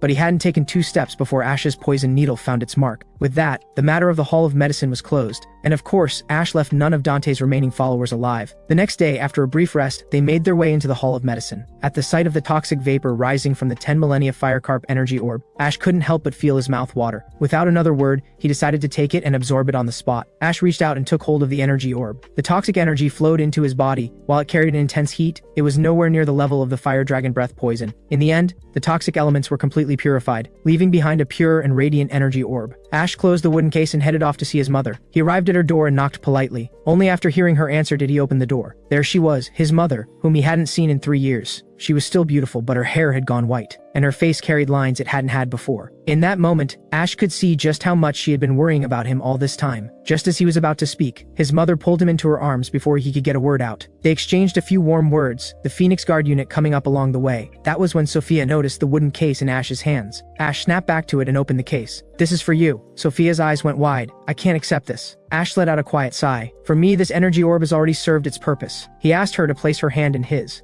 Sophia didn't hesitate for a moment. In an instant, a surge of overwhelming internal energy rushed straight into her. Even after seeing the full extent of Ash's strength, Sophia still had her reservations. But in the end, she couldn't hold out against his persistent coaxing. Once she understood where her son truly stood, Sophia stopped hiding her own strength. She hadn't reached the enlightened realm yet, but she was right at its threshold. After releasing the seal, Sophia began absorbing the power of the energy orb. With Ash's help, she finally succeeded. Her strength broke through into the enlightened realm. The next day, Ash convened a clan meeting. Everyone had already been waiting for some time. Ash walked in without any hurry. The moment he stepped through the door, he spoke. There are a few important matters to announce today. The fifth elder tilted his head slightly. The first matter is the acting regency the fifth elder proposed. The fifth elder immediately asked which elder Ash had in mind. Ash turned around. Why would I choose from among the elders? The words had barely left his mouth when a figure stepped in from outside. Every elder in the room froze at the sight of her. Their reaction was understandable. Sophia Dang had reversed her aging after breaking through to the enlightened realm. Ash spoke at that moment. Please join me in congratulating my mother Sophia Dang, who becomes the new clan head of the Dang clan from this day forward. The fifth elder was completely blindsided, not a regent, an actual new clan head. From that point on, Sophia launched a sweeping overhaul of the clan. First, the Hall of Medicine was renamed the Fallen Hall of Medicine. Hank Dang was named its head, and Eli Dang its deputy. Second, Luna's father was appointed general manager. He wasted no time proving himself. He quickly uncovered the funds the elders had been embezzling. Third, Drake Dang, captain of the Poison Lord unit,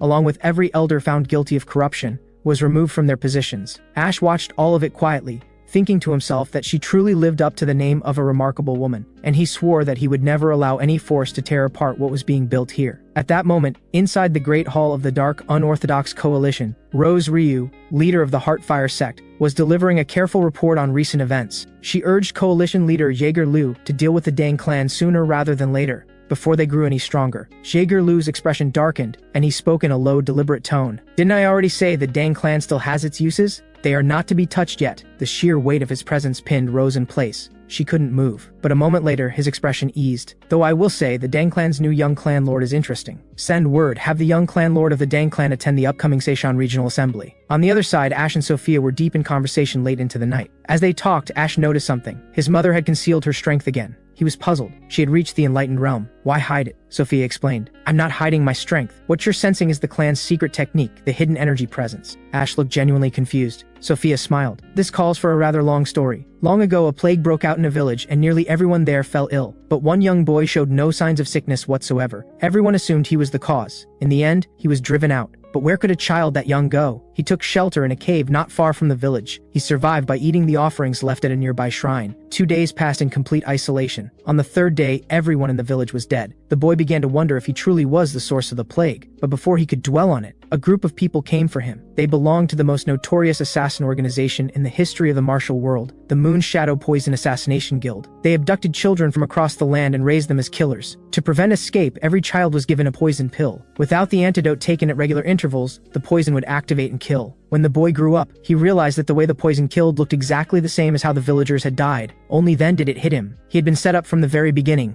He fought his way through, leaving a trail of destruction all the way into the Moon Shadow Poison Assassination Guild. In the end, he combined the insights gained from fighting the greatest warriors of his time with the guild's own techniques, and forged his signature move, the Rain of a Million Flowers. By the time the night was over, the Moon Shadow Poison Assassination Guild had been wiped from existence. His descendants went on to found the Dang clan. Sophia Dang was still mid-story when she noticed that Ash had fallen asleep. Furious, she pinched him awake. Once Ash was up, Sophia continued. The reason the Rain of a Million Flowers was able to overwhelm so many powerful fighters came down to one thing. It was a technique built on controlling aura. At the higher levels of cultivation, hidden weapons lose much of their edge, so fighters at that stage typically rely on aura instead. And the secret to sustaining a massive aura lay within the hidden energy presence technique. By compressing all the internal energy in one's bloodstream and channeling it into the 12 meridians, then wrapping it tightly with one's core QI, one's internal energy would initially take a hit. But once all 12 meridians were fully sealed, the chi protecting the internal energy would transform into a defensive venom aura known as the Dragon Scale. The Dragon Scale wasn't just for defense though. If the sealed internal energy were fully unleashed, it could temporarily burst out with over 10 times its normal force. Ash smiled quietly after hearing all of this and made a silent vow to himself to master this technique. The internal energy lost in the process would have to be replenished by consuming poison. Just then, Mira Deng shoved past the guards and burst into the room. Ash told her to calm down and take it from the top. Mira wasted no time. Ash, please, you have to save my sister. Ash was taken aback. Shouldn't you be going to the Hall of Remedies for something like this? Mira had already tried, but this wasn't something medicine could fix. It was an energy blockage of the 9 yin channels. On the way there, Ash learned the full situation. Her sister carried the bloodline of the Ice Palace, and without training in ice-based techniques, there was no real cure. Still, they had to at least go and see what they were dealing with. After a while, the two arrived at a courtyard thick with a cold, eerie chill. When they pushed the door open, Mira found that her sister's condition had worsened. Ash looked on and knew he couldn't make any promises, but there was still something worth trying. All it would take was someone channeling cold energy from the outside. That said, one of two things might happen. Her sister might not survive it, or the cold energy could eat Ash alive. As much as Ash wanted to help, he wasn't willing to gamble with a friend's family member's life, so he left the decision to Mira. Mira was torn. In the end, she asked him to try. Ash agreed without hesitation, but first her sister would need to be undressed. Mira stared at him with a look of suspicion. Ash got straight to work, starting with the toxin between her sister's brows. The concentration there was the lightest, so it didn't take long. Next was the toxin around the heart. The moment Ash placed his hand there, the toxic energy pushed back hard. After some time, Ash had managed to draw out all the yin energy from her upper body, but he was already at his limit. If he pushed any further, he might die first, he muttered to himself. If it were just ordinary poison, this would be easy enough. The word poison stirred something in his memory, something Eli Dang's grandfather had once said. Every remedy carries a trace of poison, and once it exceeds what the body can handle, it becomes poison outright. By that logic, this yin energy could be treated as a cold-type poison. And if that were the case, he could absorb it rather than draw it out. He acted on the idea immediately, activating the azure pool of poison lust. The cold poison was absorbed without a hitch. Once he had cleared the toxins, he channeled his internal energy into Mira's sister's meridians. Mira's sister felt a wave of warmth wash through her body, and slowly opened her eyes. Then she saw Ash, his hand resting on her bare body. Mortified, she froze. Mira, standing nearby, clapped a hand over her mouth in disbelief the moment she saw her sister open her eyes. The two sisters fell into each other's arms, with Ash's hand caught awkwardly between them. After a while, Mira explained everything to her sister. She was deeply grateful to Ash, but why was he still touching her? Ash had actually entered a meditative state. His entire focus was on absorbing the cold poison. He was also putting into practice the hidden energy presence technique his mother had described. After some time, Ash slowly opened his eyes. He was pleased. The cold poison had actually filled 4 of his meridians, but the next moment, he found both women staring daggers at him.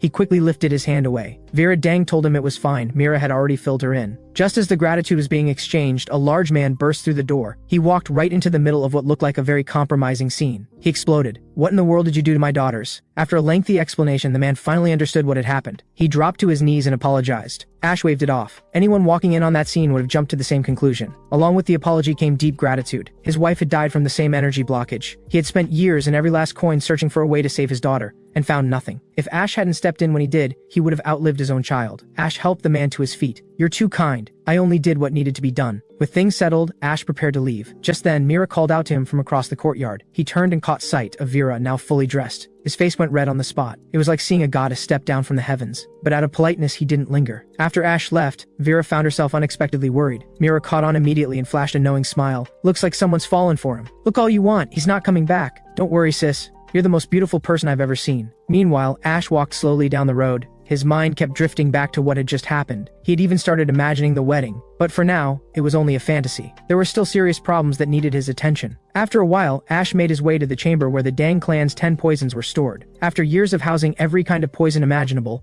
the air around the chamber was saturated with toxic fumes. For most people, stepping anywhere near it would be lethal. But for Ash, it was a goldmine. The ambient fumes were useful, but nothing compared to consuming it directly. He wished Eli could brew something like this for him. Lost in thought, Ash caught something out of the corner of his eye. There was a formation hidden right there in the room, but it didn't look like anything from the Jigo clan. Well, only one way to find out. He broke it open. The formation came apart, revealing a dark, foreboding passageway beneath. The walls inside were lined almost entirely with talismans. Ash paused. This was the work of a shaman. But what would a shaman be doing setting up a formation here? After a moment's thought, he decided to press on. At the far end of the passage, sitting right at the center, was the Dang clan's 10th poison. But why was it wrapped so completely in talisman paper? Curiosity got the better of him. He cut the talisman paper away, and revealed what was truly inside. Inside the clay jar, a small snake sensed the moment the talismans were destroyed. It detonated a burst of energy that sent Ash flying. He quickly steadied himself and scanned for the source. A blue shadow came streaking toward him at blinding speed. Ash moved to strike first, but the shadow was faster, coiling around his arm in an instant. Then it spoke. "I am the blue-horned white snake, the sin of all poisons. Have you decided how you want to die?" With that, the snake began slowly releasing its venom, intending to dissolve Ash from the outside in. Ash blinked. If it was poison, that actually suited him just fine. He activated the azure pool of poison lust without another thought. The snake froze in shock. "What is your connection to the shadowless visitor?" Ash wasn't about to answer that. He grabbed the snake, and immediately began drawing its venom in with the azure pool of poison lust. The snake panicked and begged for mercy, proposing a deal. Ash raised an eyebrow.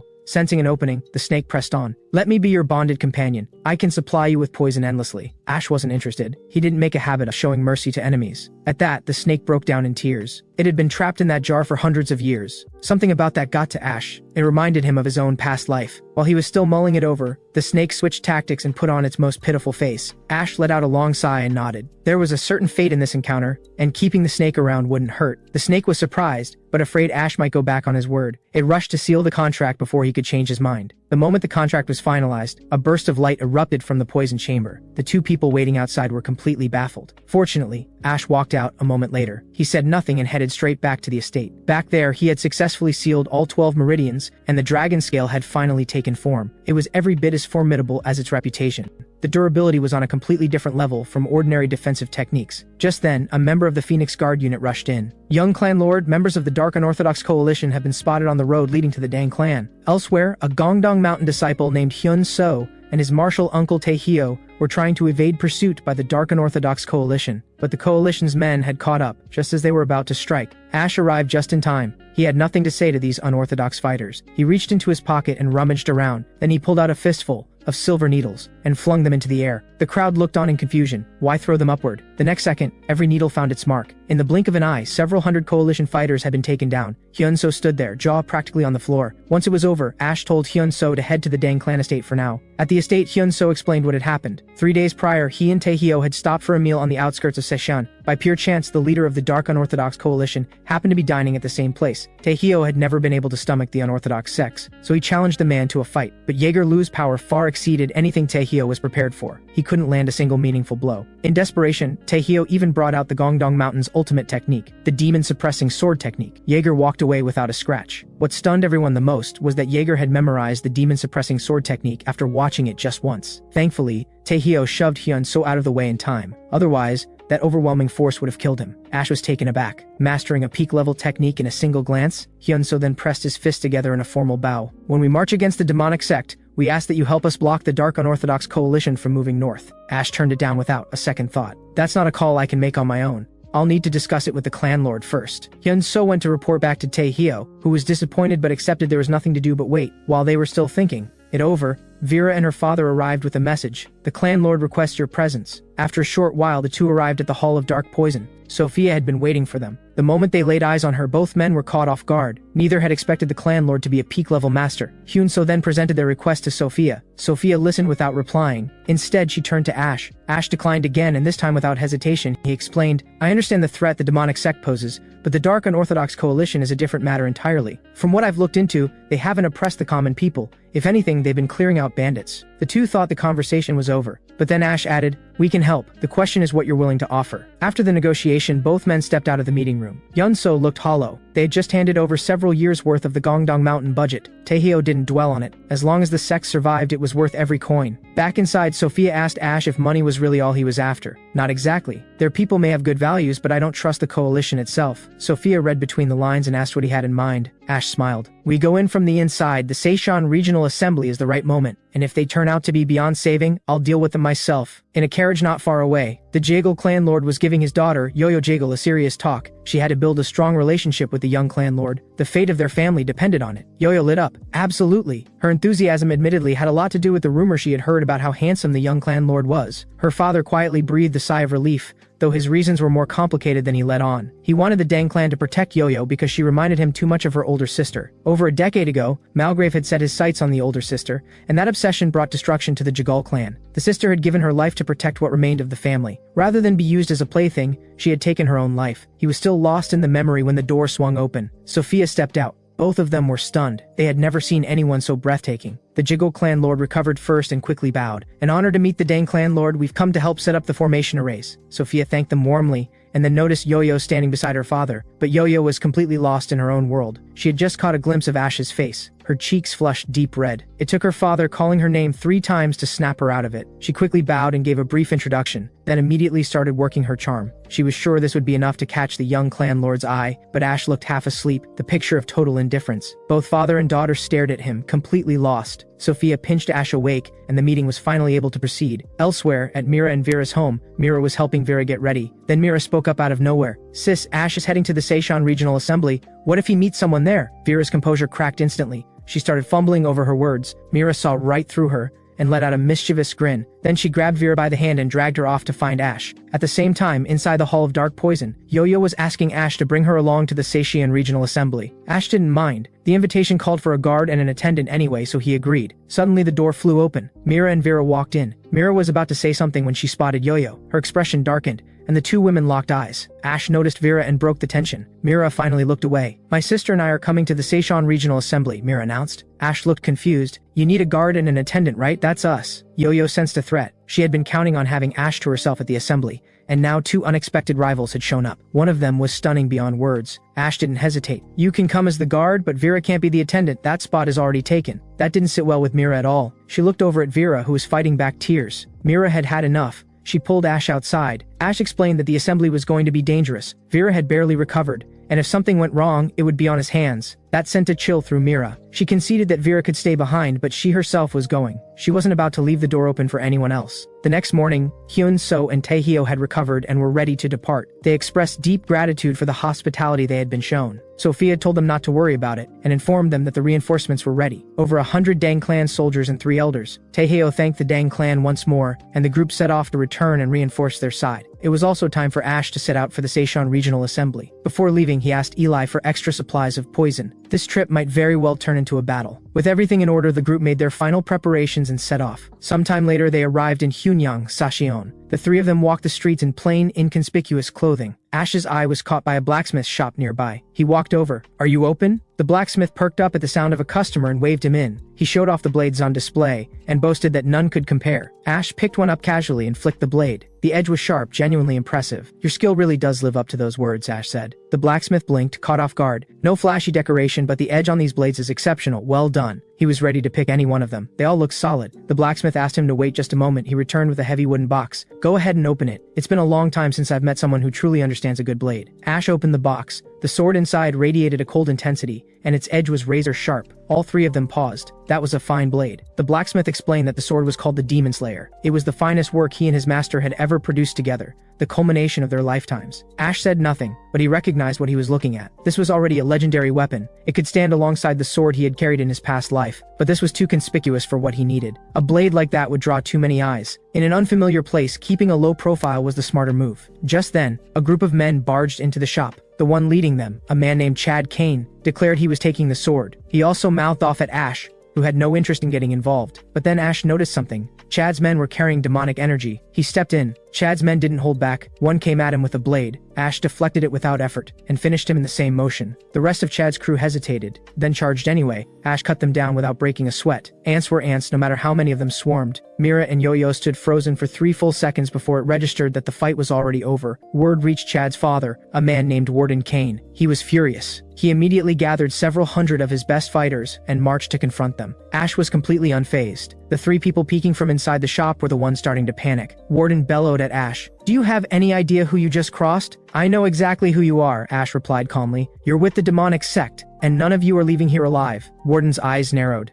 He knew their identity. Warden clenched his jaw and ordered everyone to activate their reverse blood demonic technique. They surged forward. Ash remained perfectly calm. As he had already noted, ants were still ants no matter how many. He raised his sword. Then he unleashed Annihilate, the technique from his past life. The sword swept through the air and blood erupted in every direction. The sky itself rained red. When it was over, the 4 of them returned to the blacksmith's shop. After witnessing what he had just seen, the blacksmith decided the Demon Slayer had found its rightful owner. He offered it to Ash as a gift. Ash tried to decline, but the blacksmith wouldn't hear of it. He had no choice but to accept. The 3 then made their way to the registration area for the assembly. Members of the other factions gave them a second look. The Dang clan had never sent someone like this to a Seishan Regional Assembly before, but most didn't dwell on it. Ash had no interest in them either. He went straight to register. After registering, the 3 checked into a nearby inn. Ash sat down to meditate the moment they arrived. The snake was baffled. Someone that young shouldn't be capable of that level of focus. Calling him an old soul reborn in a young body wouldn't have been far off. Inside his mind, Ash was running through a simulated battle, a fight against his master. Both unleashed Annihilate at the same time. His master's version still edged him out. Without the formidable force behind it, Ash's current body just couldn't match it. If he had used Annihilate with the formidable force, the surrounding buildings would have been reduced to rubble. After turning it over, the conclusion was clear. He needed to train the formidable force. He pulled himself out of the mental space. Outside, Mira had been making faces at him the whole time. When Ash opened his eyes, they both froze. Ash didn't seem bothered. He just asked if they were ready. Both said yes, then immediately started bickering. Ash cut them off before it could escalate. This could go on all night otherwise. He stood up and they headed out. The scene shifted to the day of the tournament. Rose Ryu opened the event by going over the rules and conduct expected of participants. She then introduced 2 distinguished guests, Damien Chang, known as the Sword of the 9 Illusions, and Alara, the daughter of the Dark Unorthodox Coalition's leader. The crowd stirred. Was that really one of the 6 great unorthodox leaders? Ash scanned the room with his internal energy to assess the guest's strength. Peak level cultivation. And no weakling either. Once the rules were laid out, Rose invited participants to call out their challengers. The words had barely left her mouth when someone below the stage raised his hand. It was a member of the Taeyul Black Sword Sect named Lance Mo. Lance pressed his fists together and spoke clearly. I challenge the young clan lord of the Dang clan. He killed my father. Damien waved them both up without a second thought, each to bring their own guards. Ash walked up alone. Against someone like this, numbers wouldn't matter. At Damien's signal, Lance snapped into a fighting stance. Ash looked like he couldn't care less. Lance began charging his big technique from a distance, while his 2 guards moved up to buy him time. It was a decent plan in theory. Reality was less forgiving. His guards were eliminated in under a second. Lance drew his blade without hesitation. Ash sidestepped it without effort, and in the same motion flicked a needle at him. Lance's eyes filled with resentment, but there was nothing left to do. He could only wait for the end. The crowd was shaken. It was over before a minute had passed. Damien offered an approving word toward Ash, then pressed the crowd for the next challenger. Ash spoke up. If you'll allow it, I'll take on every member of the Dark Unorthodox Coalition at once. The coalition's people bristled with anger. Damien smiled and agreed without much resistance. He limited it to 3 at a time, calculating that after multiple rounds, Ash would eventually make a mistake. He was wrong. In barely half an hour, Ash had cut through the majority of the participants on the field. Fighters left and right began calling out their withdrawal, but one person stepped forward instead. He declared that he would be the one to end Ash. The man was the young sect leader of the Cheo Peak sect, a fighter named Victor Ye. Damien recalled that the Cheo Peak sect cultivated the ancient tree body technique, which hardened the skin to an extreme degree and was a solid counter to hidden weapons. He approved the match. The moment the match was called, Ash launched a volley of cow hair needles. They were blocked by Victor's guards. Ash wasn't worried. Hidden weapons were only one part of his game. His footwork was another. He shifted into motion. In the instant that followed, Ash drove a poisoned needle straight into one of the guards' tongue. Not everything was hardened by the ancient tree body technique. Only Victor remained. He lunged forward looking for a surprise opening. Ash caught him by the throat. Victor didn't panic. He smiled. This was exactly what he had been waiting for. He channeled his power and activated the energy absorption technique, the secret art of the ancient tree body technique. Ash was unimpressed. All that buildup, and it was just internal energy absorption. He gave Victor a fair warning anyway, don't do this. Victor ignored it completely and pushed the absorption even harder. It didn't take long before something felt wrong, but it was too late. Ash had consumed the Dang clan's 10 poisons. Every drop of his internal energy was laced with venom.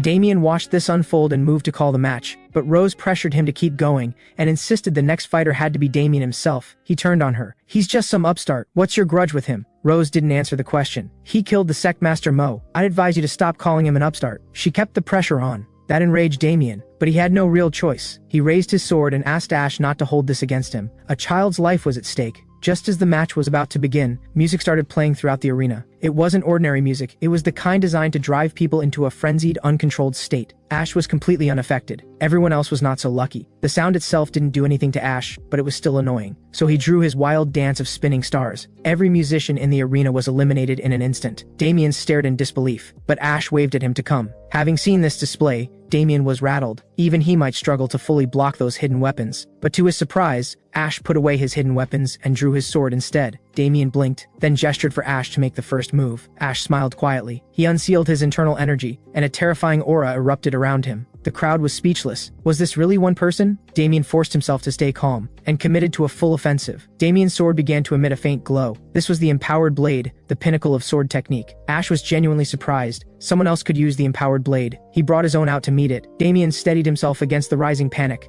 and swung hard. The impact released a burst of light that lit up the entire arena. Even Jaeger Liu, dining at the border of Sashan, felt the disturbance. Then the light faded. Damien stood motionless, a devastating wound carved across his chest. Rose went pale, but she didn't back down. She pushed everyone else to rush Ash at once. The crowd was terrified, but more afraid of what Jaeger would do if they refused. They charged. Ash took one look at the oncoming crowd and put his sword away. He picked up the shattered remains of Damien's blade. He crushed it in his hand. It exploded into hundreds of fragments. That wasn't all. He used his internal energy to control every fragment, spinning them into a whirlwind. Anyone it touched was reduced to ash. The head of the Cheopeak sect shouted for everyone to push forward together and break through the pressure. It actually worked. The force of the whirlwind started to weaken, but Ash had more than one move. He followed up with Annihilate. The crowd was torn apart in an instant. Rose looked on. Out of options, there was only one card left to play. She activated the Red Lotus Burning Flame technique and set Alara ablaze. The goal was to draw Jaeger here. After igniting Alara, Rose pulled out a blade and moved to end her own life. Ash wasn't going to let that happen. he moved in a flash. As he cut off her hands, his other hand absorbed the red lotus flames still burning on Alara's body. The moment Ash finished absorbing the fire, a terrifying presence appeared. Jaeger looked at Damien first, then at Alara, lying on the ground. The rage inside him surged. The pressure he radiated made everyone's blood run cold. Rose, still nearby, kept stirring things up, insisting it was Ash who had done this. Jaeger didn't even look at her. He scooped Alara into his arms and left. Ash watched without a word. When he saw Rose was still trying to fan the flames, Ash knocked her out with a single kick. He tied her up and went after Jaeger to explain. Before leaving, he told Mira and the others to get back to the Dang clan immediately. At Jaeger's estate, a trembling physician delivered the news Alara had not survived. Jaeger's face turned to stone. His mind went back to the dying wish of the man he had followed, take care of Alara and the brothers. He had pushed his sworn brothers to break through to peak cultivation, all for the sake of protecting Alara and keeping everyone together. None of it meant anything, now. His expression darkened, and something within him began to transform into that of a malevolent dragon. On the road, the snake spoke up. Ash, do you know about dragons? Ash was puzzled. Why bring up mythical creatures out of nowhere? They're not mythical, the snake said. The leader of the Dark Unorthodox Coalition is a dragon. Dragons are not born in dragon form. They live out their lives in the body of a human child. But dragons can be either good or evil. The good ones are known as azure dragons. It was originally their duty to hunt down and stop the evil ones. But a long time ago, the snake and the shadowless visitor mistook an azure dragon for an evil one, and killed it by mistake. A shaman later revealed the truth, and the shadowless visitor took it upon himself to hunt evil dragons in the azure dragon's place. But that wasn't the point. The point was that dragons are born without any knowledge of what they are. The difference between becoming an azure dragon and an evil one comes down to a single moment of choice. If negative emotions take hold and define who they are, they become an evil dragon. And that was exactly what was happening to Jaeger right now. Dragons were formidable, but Ash pressed on anyway to try to explain himself. One look at Jaeger's face made it clear this wasn't going to go smoothly. The moment Ash opened his mouth, Jaeger killed Rose. He knew the blame didn't fall primarily on Ash, but he had decided to strike at the Dang clan regardless. He had already sent the 6 great unorthodox leaders their way. Ash didn't hesitate. He drew his sword. Mid-sentence, Jaeger vanished and reappeared directly in front of him. Ash struck back immediately. He thought to himself this was bad. He had to end this fast and get back. Against Ash's fierce assault, Jaeger deflected it all with casual ease,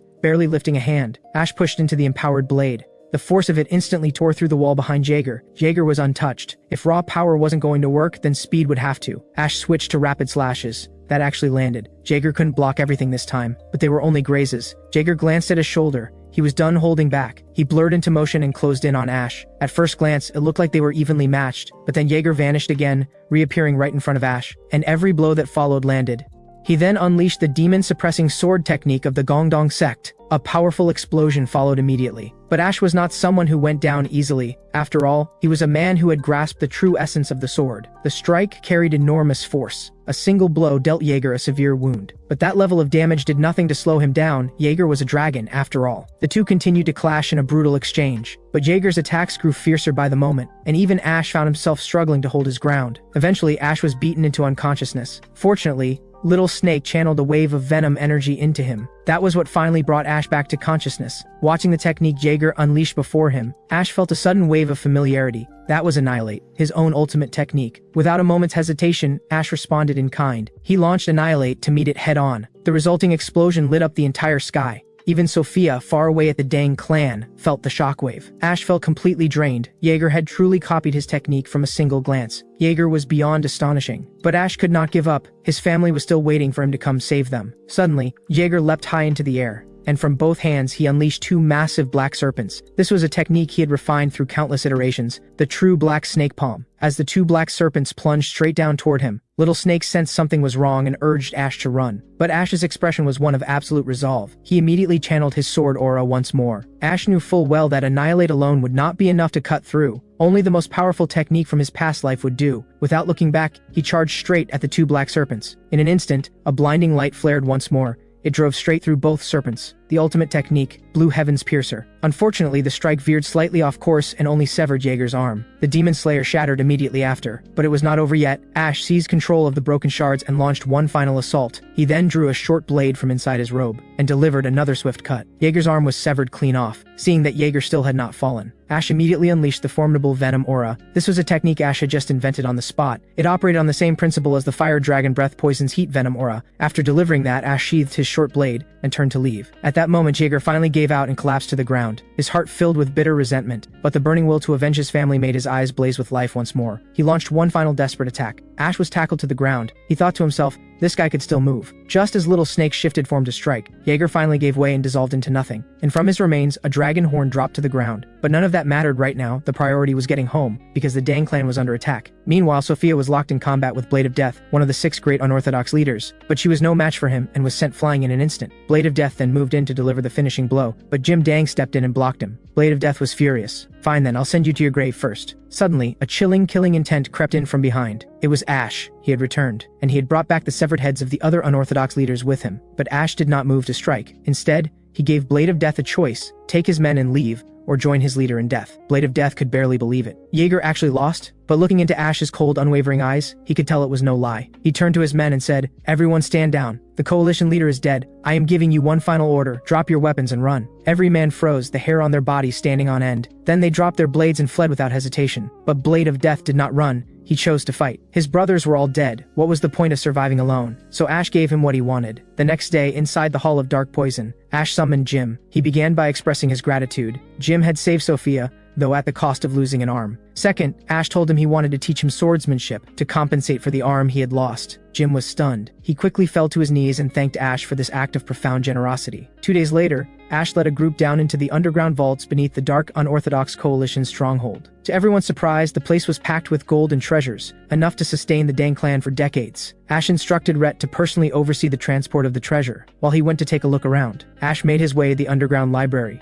but the shelves were nearly bare. The only thing left was a book written by the coalition leader himself, and it was nothing more than a memoir, a chronicle of Jaeger's life. But none of that mattered anymore. A few days later, the dark, unorthodox coalition crisis was finally over. All that remained was the demonic cult, which had been pushing into the central plains from the north. But that did not seem like an insurmountable problem. Maseon Gonryon had sent out a powerful elder to hold the line, and reinforcements from the Gongdong sect and the Dang clan had already arrived. Victory seemed only a matter of time. That was how things stood, until they were not. The second elder had betrayed the Dang clan after all. At the same time, Ash broke the news to the blacksmith that the demon slayer had been destroyed. The blacksmith froze on the spot, but in the end, he smiled with quiet relief. The demon slayer had shown its brightest in its final moment, and his master would have been proud. As compensation, Ash handed over Jaeger's dragon horn to the blacksmith, but fire alone could not melt it. The blacksmith figured it out quickly. A horn from a spiritual creature was bound to defy normal logic, and cold forging was the answer. Hearing that, Ash immediately channeled his ice venom aura. The dragon horn responded at once. Satisfied that the method worked, Ash asked the blacksmith to forge it into a short blade. The blacksmith gladly agreed and quietly vowed to himself that he would forge it into a divine weapon. Meanwhile, at the demonic cult leader's command to advance into the central plains, Malgrave and Marcus wiped out 3 of the 5 great clans in a single night, though Wudong's swordmasters tried to intervene. A single word from Marcus was enough to drive them back. Ash read the letter in his hand with a heavy heart, but there was no way to turn back time. All he could do was offer some words of comfort to the 2 people before him. "Your clans may be gone, but you are still here, and I will help you rebuild." The head of the Jaegel clan was moved to tears. Suddenly, Rhett walked into the meeting room and reported that someone from Wudang had requested an audience. Ash raised an eyebrow. Showing up at a time like this, they were either a true ally or here to beg a favor. But he went to meet them regardless. The visitor was a sword practitioner named Cyrus. He got straight to the point the moment he saw Ash. "I am here to ask for the Dang clan's support. Just days ago, the Jaegel clan and the Moyang clan were both wiped out. Surely you know this. As someone on the side of justice, will you stand against evil?" Those words made Ash's temper flare. "Where were you when our clan was under attack? And now you come here talking to me about justice? Your attitude is deeply disappointing." Cyrus had no response to that, but Ash thought it over carefully nonetheless. If Malgrave was allowed to keep going unchecked, things would only get worse. And with the Martial Arts League having collapsed overnight, there was no one left to lead. So why not let me take it over? No sooner said than done. Ash had Cyrus send word to every sect. "I will establish a new martial arts league in Seishun." On Ash's word, Calvin immediately set everyone to work on the construction. And in just a matter of days, the second great alliance of the Righteous Heavenly Alliance was born. Once established, the Righteous Heavenly Alliance launched a large-scale recruitment drive. Fighters and heroes from across the land came flocking. But not all of them came out of admiration. Some had their eyes on power. Those people needed to be reminded of their place. Sure enough, the moment the registration was done, representatives from the major sects came forward and demanded a duel with Ash, with the position of alliance leader on the line. First to step up was Master Zion,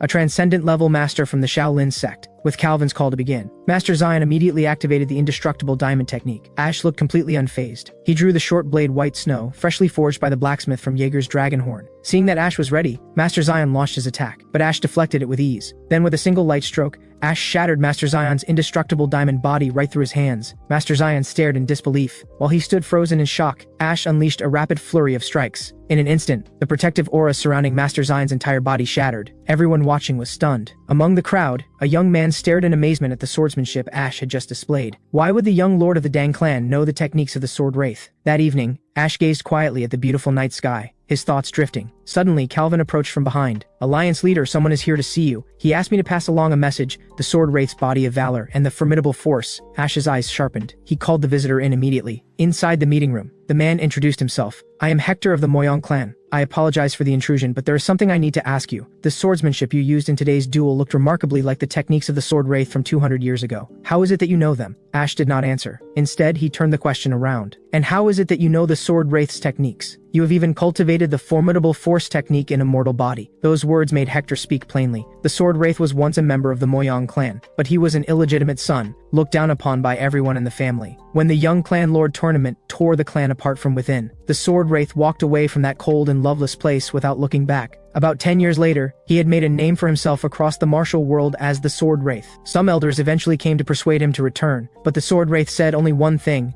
"My sword is not yet complete," and then vanished for decades. Even so, the clan eventually found his grave. And so every member of the Moyong clan, myself included, cultivated the formidable force. The side effects were severe, but we all believed the sword wraith had left behind a way to overcome them. Unfortunately, before we could search for it, Malgrave attacked the Moyong clan and stole the sword wraith's secret manual. Hearing this, Ash felt a jolt run through him, but he quickly composed himself. There was no need to bring up reincarnation. He simply explained that he must have received the sword wraith's legacy somehow. Hector found that hard to believe. Ash continued, "As for the formidable force, I suspect I can use it because I have surpassed the transcendent realm. But it sounds like you came here looking for a way to overcome the side effects. My honest advice is to abandon the technique entirely." But seeing the disappointment on Hector's face, Ash could not bring himself to leave it at that. So he invited the Moyong clan members to stay and train under him, on the condition that they gave up the formidable force. The next day brought more bad news from the righteous side. The Namgung clan, the most powerful of all the great clans, had been wiped out. Ash called an emergency meeting. Ash reasoned that they might have been caught in a pincer attack. An elder recalled, "Based on what we have confirmed, Malgrave's top fighters had been distributed among the 3 demonic cult factions and did not take part in the battle, so a pincer attack was unlikely." There was only one explanation: Marcus's power had surpassed that of the Sword King. Just as Ash was about to continue, a Gongdong sect monk burst into the room. "Please, you have to save our sect. Taehyo and Maseon Gonryeon have been poisoned by something unidentified." The moment Ash heard the word poison, his chest tightened. Could it be one of the 10 poisons? He had given the murderous flower to the 4th elder. That thought sent a surge of fury through him. His aura spiked so violently that everyone in the room struggled to breathe. Fortunately, Little Snake nudged him back, and Ash managed to pull himself together. The monk explained, "The terrain around the mountains is treacherous, ideal for ambushes, so we sent word asking the Dang clan to cover our rear flank, but we received no reply. So I went to check, and found the combat unit had been wiped out entirely. With the combat unit destroyed, the demonic cult launched their assault immediately. Even their transcendent level, left envoy and right envoy were deployed. At first, the 4-way battle was evenly matched. If anything, our side had the edge, but then the situation changed. Someone calling himself the Lesser Venomous Demon appeared on the battlefield, and that was how Taehyo and Maseon were poisoned. Not long before the battle between the righteous and the demonic cult broke out, deep in the underground chambers of the demonic cult, Rex was bound and chained in that place. A young woman walked in, Vivienne,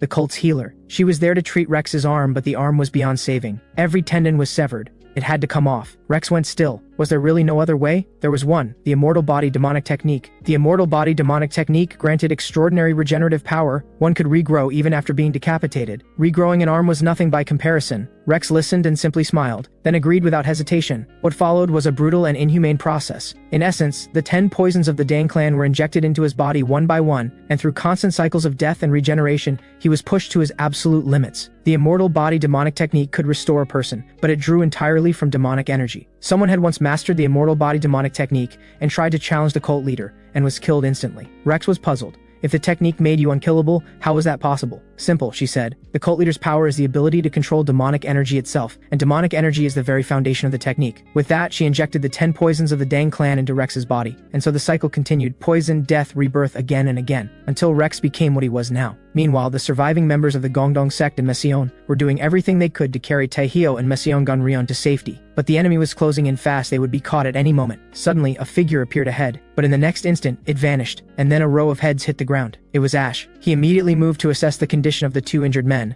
Then he said, I need 15 minutes to draw out the poison, so hold them off for 15 minutes. The others exchanged uneasy glances. How were they supposed to manage that? While they were still processing that, Master Xian dropped from the sky, and in a single move, intercepted the combined assault of the left and right envoys. The two envoys quickly fell back to create distance, seeing that Master Xian's defense was too solid to break through. The right envoy ordered the left envoy to stall while he charged up a devastating attack. The left envoy agreed without hesitation, and the exchange with Master Xian began. After a while, an overwhelming aura began emanating from where the right envoy stood. Even Master Xian had to admit that presence no longer felt human. While he stood in momentary awe, the right envoy came in with a devastating slash. A single strike severed Master Xian's left arm. Ash saw this and wanted to step in, but the treatment had reached its most critical stage. If he let go now, both patients would die. Seeing Ash hesitate, Master Xian called out that he was fine. At that moment, Little Snake recognized the aura. Why does his sword carry the presence of a malevolent spirit? 3 minutes later, everyone was nearly at their limit. Master Xian in particular had been pushed to the very edge. Just as Hyun So was trying to think of something,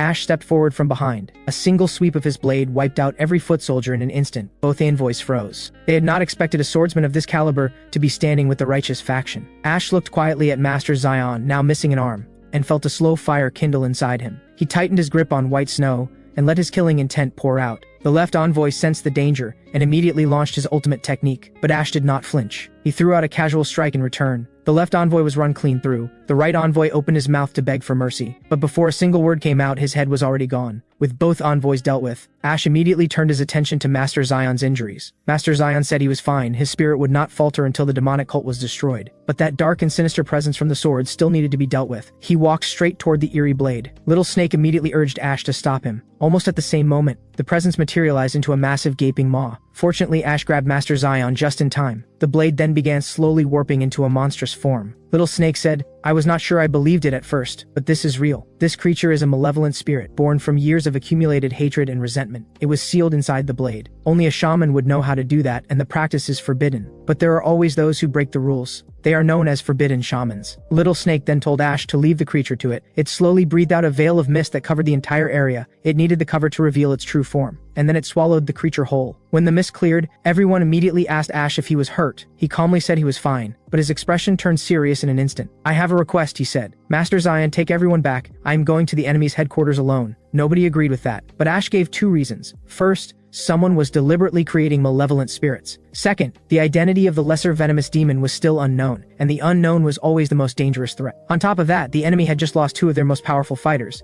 It was the perfect moment to strike. Hyun So wanted to say more, but Master Xian cut in. I have no doubt in your strength, but please be prepared for anything. Ash nodded and turned to leave. Meanwhile, at the demonic cult's headquarters, Rex had distinguished himself in the recent operation, and the cult leader decided to personally reward him with a technique. Vivian asked what reward he wanted. Rex did not have anything particular in mind. More accurately, he did not know what to ask for. Vivian leaned in. The other techniques are decent enough, but none of them compare to the reverse blood demonic technique. Rex knew exactly what that was, a technique notorious for driving its users to madness. That is only true for ordinary practitioners, she said. Are you not curious what happens when the immortal body demonic technique and the reverse blood demonic technique are combined? Shortly after, Rex was brought before the cult leader in the main hall. The cult leader got straight to the point. Good work deserves a reward. Tell me what you want. Rex hesitated briefly, but then said he wanted the original scripture of the reverse blood demonic technique. The cult leader raised an eyebrow. There is no such scripture, he said. The technique works by forcing demonic energy into the body's fatal pressure points to push your potential to its limits. Experiencing it directly will teach you far more than any text. With that, he raised his right hand and slowly rubbed his fingers together. Rex felt the demonic energy inside him surge violently out of control. Feel that? That is the reverse blood demonic technique. You cannot unlock those pressure points on your own, but I can do it for you. The risk is that you could lose your mind at any moment. Do you still want to try? Rex broke into a grin and agreed without hesitation. Meanwhile, Ash was moving swiftly through the desolate terrain of the far northwest. He could not help but remark on how barren the landscape was. Little Snake explained. This wasteland was created by the Earth Dragon during its battle with the Shadowless Visitor. The dragon drained every trace of life from the land and left it like this. The formation array here was also set up long ago by an exceptionally powerful shaman. You had better watch yourself. If you die, I die with you. At the same time, the cult leader brought Rex deep into the desert. A massive gate stood there in the emptiness. This was to be Rex's training ground. The cult leader used a ritual seal to open the gate, and beyond it was a place of surprising peace and serenity. The cult leader wasted no time and told Rex to begin training immediately. Suddenly, a figure appeared silently. It was Stag, the cult leader's summoned creature. The cult leader instructed Stag to watch over Rex. Then he activated the heavenly demon technique and seized control of Rex's demonic energy. Rex collapsed to the ground in agony. The cult leader watched without expression. "Let us hope you endure it like the immortal demon did," he said. Then he turned and walked away. Meanwhile, Ash seemed to have found something. It was the very formation array that had once been used to seal the Earth Dragon, but it had since been repurposed into a trap for gathering malevolent spirits. Looking at the thousands of malevolent spirits contained within, Ash thought to himself, this is going to take a while. He was just about to act when he noticed Little Snake was already raring to go. Fine then, let it have its way. Little Snake blinked in surprise. It had not expected Ash to agree so readily. Ash replied simply, "Go ahead. Crossing this desert has worn me out. I need to rest before any fighting." Little Snake lit up with excitement. It quickly revealed its true form and dove into the formation array. The moment it entered, the guardian of the array, the four-eyed divine hound, snapped to attention. A while later, Ash came across a small village. The village chief's expression shifted uncomfortably when he saw Ash, but Ash did not read too much into it and simply told the chief not to disturb him. The chief took the hint and left, but one person stayed behind. His name was Sunny, a former warrior of the Dark Unorthodox Coalition. His wife had been abused and killed by his commanding officer. Sunny killed the man in a fit of rage, and found himself hunted by the Coalition as a result. He had fled here to the northwest, but his daughter was missing, and he wanted to ask Ash for help finding her. Ash was puzzled. Why not search for her yourself? The Dark Unorthodox Coalition is finished. Sunny hesitated before answering. It was because of something called the Divine Elixir. It caused extreme dependency in those who consumed it. Before he could finish, the sound of hoofbeats thundered outside the village. A gang of bandits had arrived. The moment Ash heard the word bandits, he perked right up. They had the nerve to show up here. He stepped outside to meet them. The leader was arrogant and loud. "Where do you think you are from, stranger?" Ash answered slowly. "I am a son of the Yang Poison clan." The bandit leader clearly was not buying it. "If you do not believe me, then so be it," Ash said, and slipped his hand inside his robe. Almost simultaneously, every bandit behind the leader dropped to the ground, leaving the leader standing there completely dumbfounded. He jumped off his horse and fell to his knees, begging for mercy. Then he gave up the village chief as the one pulling the strings. The chief tried to talk his way out of it, claiming the bandit was making things up, but the bandit immediately offered to let them search the chief's house. That was enough to turn the whole crowd against the chief. Ash had no interest in listening to any more excuses. A single needle put an end to the corrupt chief, and another one took care of the bandit leader. Sure enough, the villagers found a fortune hidden inside the chief's home. Ash said quietly, "Divide it among everyone. Better yet, use it to move to the central plains and buy some land." Then he handed Sunny a set of poison needles and turned to go. It was time to check on how Little Snake was doing. Meanwhile, Little Snake was slowly losing its mind. Neither it nor Ash had known that a bonded companion separated from its master for too long would begin to lose its sanity. Sensing the terrifying presence above them, the malevolent spirits below knew they could not win, so they turned on each other, devouring one another to accumulate divine essence and grow stronger. But none of them came close to the most powerful among them, the world-swallowing fish, a malevolent spirit of the highest divine rank. Even the first forbidden shaman could barely contain it. At that moment, Little Snake appeared in the depths below. Strong as Little Snake was, it was no match for the world-swallowing fish and its supreme divine rank. At that critical moment, the formation array above was cleaved open by a single sword strike. Every malevolent spirit looked up at the shattered opening, because what came through carried an absolutely terrifying presence. It was so overwhelming that even the world-swallowing fish momentarily wondered if the first forbidden shaman had somehow returned. But the one who appeared was none other than Ash, the young lord of the Dang clan, the dark dragon of sword and poison. The world-swallowing fish was caught off guard by Ash's arrival, but it quickly noticed that the formation array had not been restored, and its mood lifted immediately. Ash, meanwhile, was visibly thrown off. Little Snake was acting strangely, as though it had lost its mind entirely, so he knocked the unrecognizing snake out with a single palm strike. Suddenly, the world-swallowing fish bellowed to the masses below, "Listen up, the array has been broken. Our chance is here. Kill the human in front of us and we walk free." The malevolent spirits erupted into a frenzy. Ash let out a quiet sigh. If they wanted to die, there was nothing he could do about that. He raised white snow and began to charge, then hurled the blade straight into the mass of malevolent spirits. A ring of light slowly expanded outward, and every last malevolent spirit was consumed by it and vanished. With the malevolent spirits gone, Ash snapped his fingers and jolted Little Snake awake. Little Snake looked completely lost, but when it saw the dark energy drifting through the sky above, everything came rushing back. It quickly explained, "After I started fighting the Guardian, I lost consciousness." Ash did not dwell on it. "As long as you are all right, let us move out." Little Snake panicked. "Wait, let me absorb that dark energy before we go." Ash stared at it wordlessly, but seeing the pitiful look on its face, he softened. Though he reminded himself they were in enemy territory and could not afford to linger. Seeing Ash still wavering, Little Snake said with a trembling voice, "What if I tell you the secrets of the reign of a million flowers?" That made Ash pause. The secrets of the reign of a million flowers? Here of all places. He agreed without further hesitation. Little Snake immediately shifted form and began absorbing the dark energy. A few minutes later, Little Snake finished. Its scales had turned pitch black. "Now that you are done, let us go." we still have a long way ahead of us." The two of them shot across the desert at full speed. The first order of business was to wipe out the Yang Poison clan and put an end to the people responsible for producing the divine elixir and destroying lives. Meanwhile, at the Yang Poison clan, the clan members were methodically producing batch after batch of the divine elixir. Their clan head was already dreaming of the day his family would become the most powerful clan in the demonic cult. He had no idea that dream was about to be shattered. Ash had arrived. The clan head was stunned. Every one of his guards had been killed in what felt like no time at all. Whoever this was, he was no ordinary fighter. At minimum, a transcendent level master. The clan head tried to talk his way out of it. "So what if you know? The cult leader himself ordered us to do this. And the divine elixir has not caused any harm in the Central Plains. What gives you the right to threaten us?" Ash ignored every word and drew white snow. Reinforcements would arrive soon. The clan head attacked first. He hurled 4 enlightenment pills at Ash. The moment they hit the ground, they burst into a thick cloud of smoke. Ash assumed it was poison gas and breathed it in without concern. Toxins were nothing more than fuel to him. But the next moment, his head began to ring, and he started to sway. The clan head laughed. "These are enlightenment pills. They numb pain. In your Dang clan's terms, it is medicine, not poison." Ash did not catch a single word. His head was spinning violently, as though he had inhaled some kind of hallucinogenic spore. In that window of disorientation, demonic cult reinforcements arrived, several thousand strong. They seized the moment and charged at him all at once. Ash grinned and vanished in an instant. When he reappeared, he was standing high above in the sky. As it turned out, the enlightenment pills had acted like a stimulant on Ash. His power had been multiplied several times over. This was the perfect chance to try something he had never dared to attempt before. The miniature version of the Rain of a Million Flowers, the cow hair needle wagon wheel. In the blink of an eye, the entire army was riddled with needles. The clan head's arrogance evaporated completely,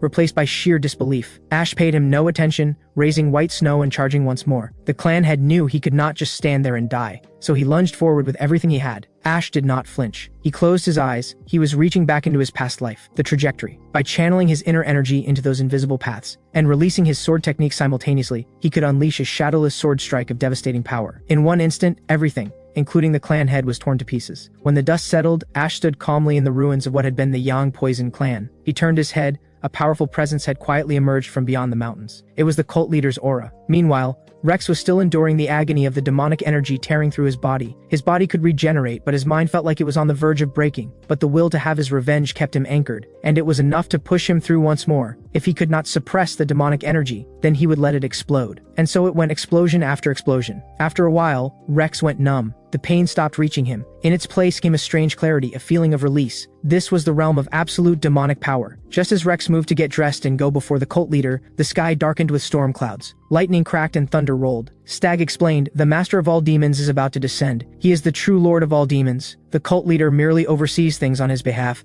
We call him the heavenly demon." As the heavenly demon descended, every demon bowed in reverence. But Rex just stood there looking confused. He stared blankly at the figure slowly touching down. He had only just joined the cult after all. The heavenly demon slowly raised a hand and said, "Your head is held too high." Rex was split in two in an instant, and collapsed to the ground like a broken doll. The heavenly demon turned to Stag and asked who that was. Stag quickly answered that he was the current cult leader's disciple. The heavenly demon glanced at Rex without expression. "Interesting. His body is well built, but I do not like the look in your eyes." Fearing another splitting, Rex dropped to his knees and bowed before the lord of all demons. The heavenly demon said nothing. He had been summoned by a surge of powerful resentment and felt it was only right to offer some guidance. So he granted Rex spirit blood, something that would one day help him enter the realm of demonic transcendence. At the same time, inside the demonic cult's headquarters, the cult leader stared at the man before him with a face full of questions. The moment Ash found the man he had been looking for, he skipped the formalities and came straight at him with his blade. But the cult leader blocked with a talisman seal. Little Snake warned, "Be careful. He is a forbidden shaman. The way he fights is nothing like a martial artist." The cult leader began reciting an incantation, and in the blink of an eye, a 3-armed, one-legged eagle materialized before them. Little Snake sensed that the creature was roughly its equal. It told Ash it would hold the eagle off while he focused on the cult leader, and the two locked into a fierce struggle. The cult leader then made the first move. A ghostly hand tore up through the ground. This was the cult leader's most powerful malevolent spirit, the Ghost King. But Ash was no ordinary man. In his past life, he had been a sword god. He raised white snow and charged. 3 rapid strikes and the Ghost King was finished. The cult leader froze. He had never imagined that anyone in centuries could lay a hand on the Ghost King, and that little snake was just as formidable. If that was how things stood, he had no choice but to play his final card. He shifted into his phantom form and vanished on the spot. When he reappeared, he was standing before Little Snake, talisman seal in hand, ready to force a contract. Ash sensed something was wrong and immediately slashed at him, but a spirit coffin summoned by the cult leader absorbed the blow. The cult leader spoke slowly. "The Ghost King may be my most powerful malevolent spirit, but it is not my strongest card. My strongest card is these transcendent level masters who lived in the same era as my ancestors, 30 of them in total.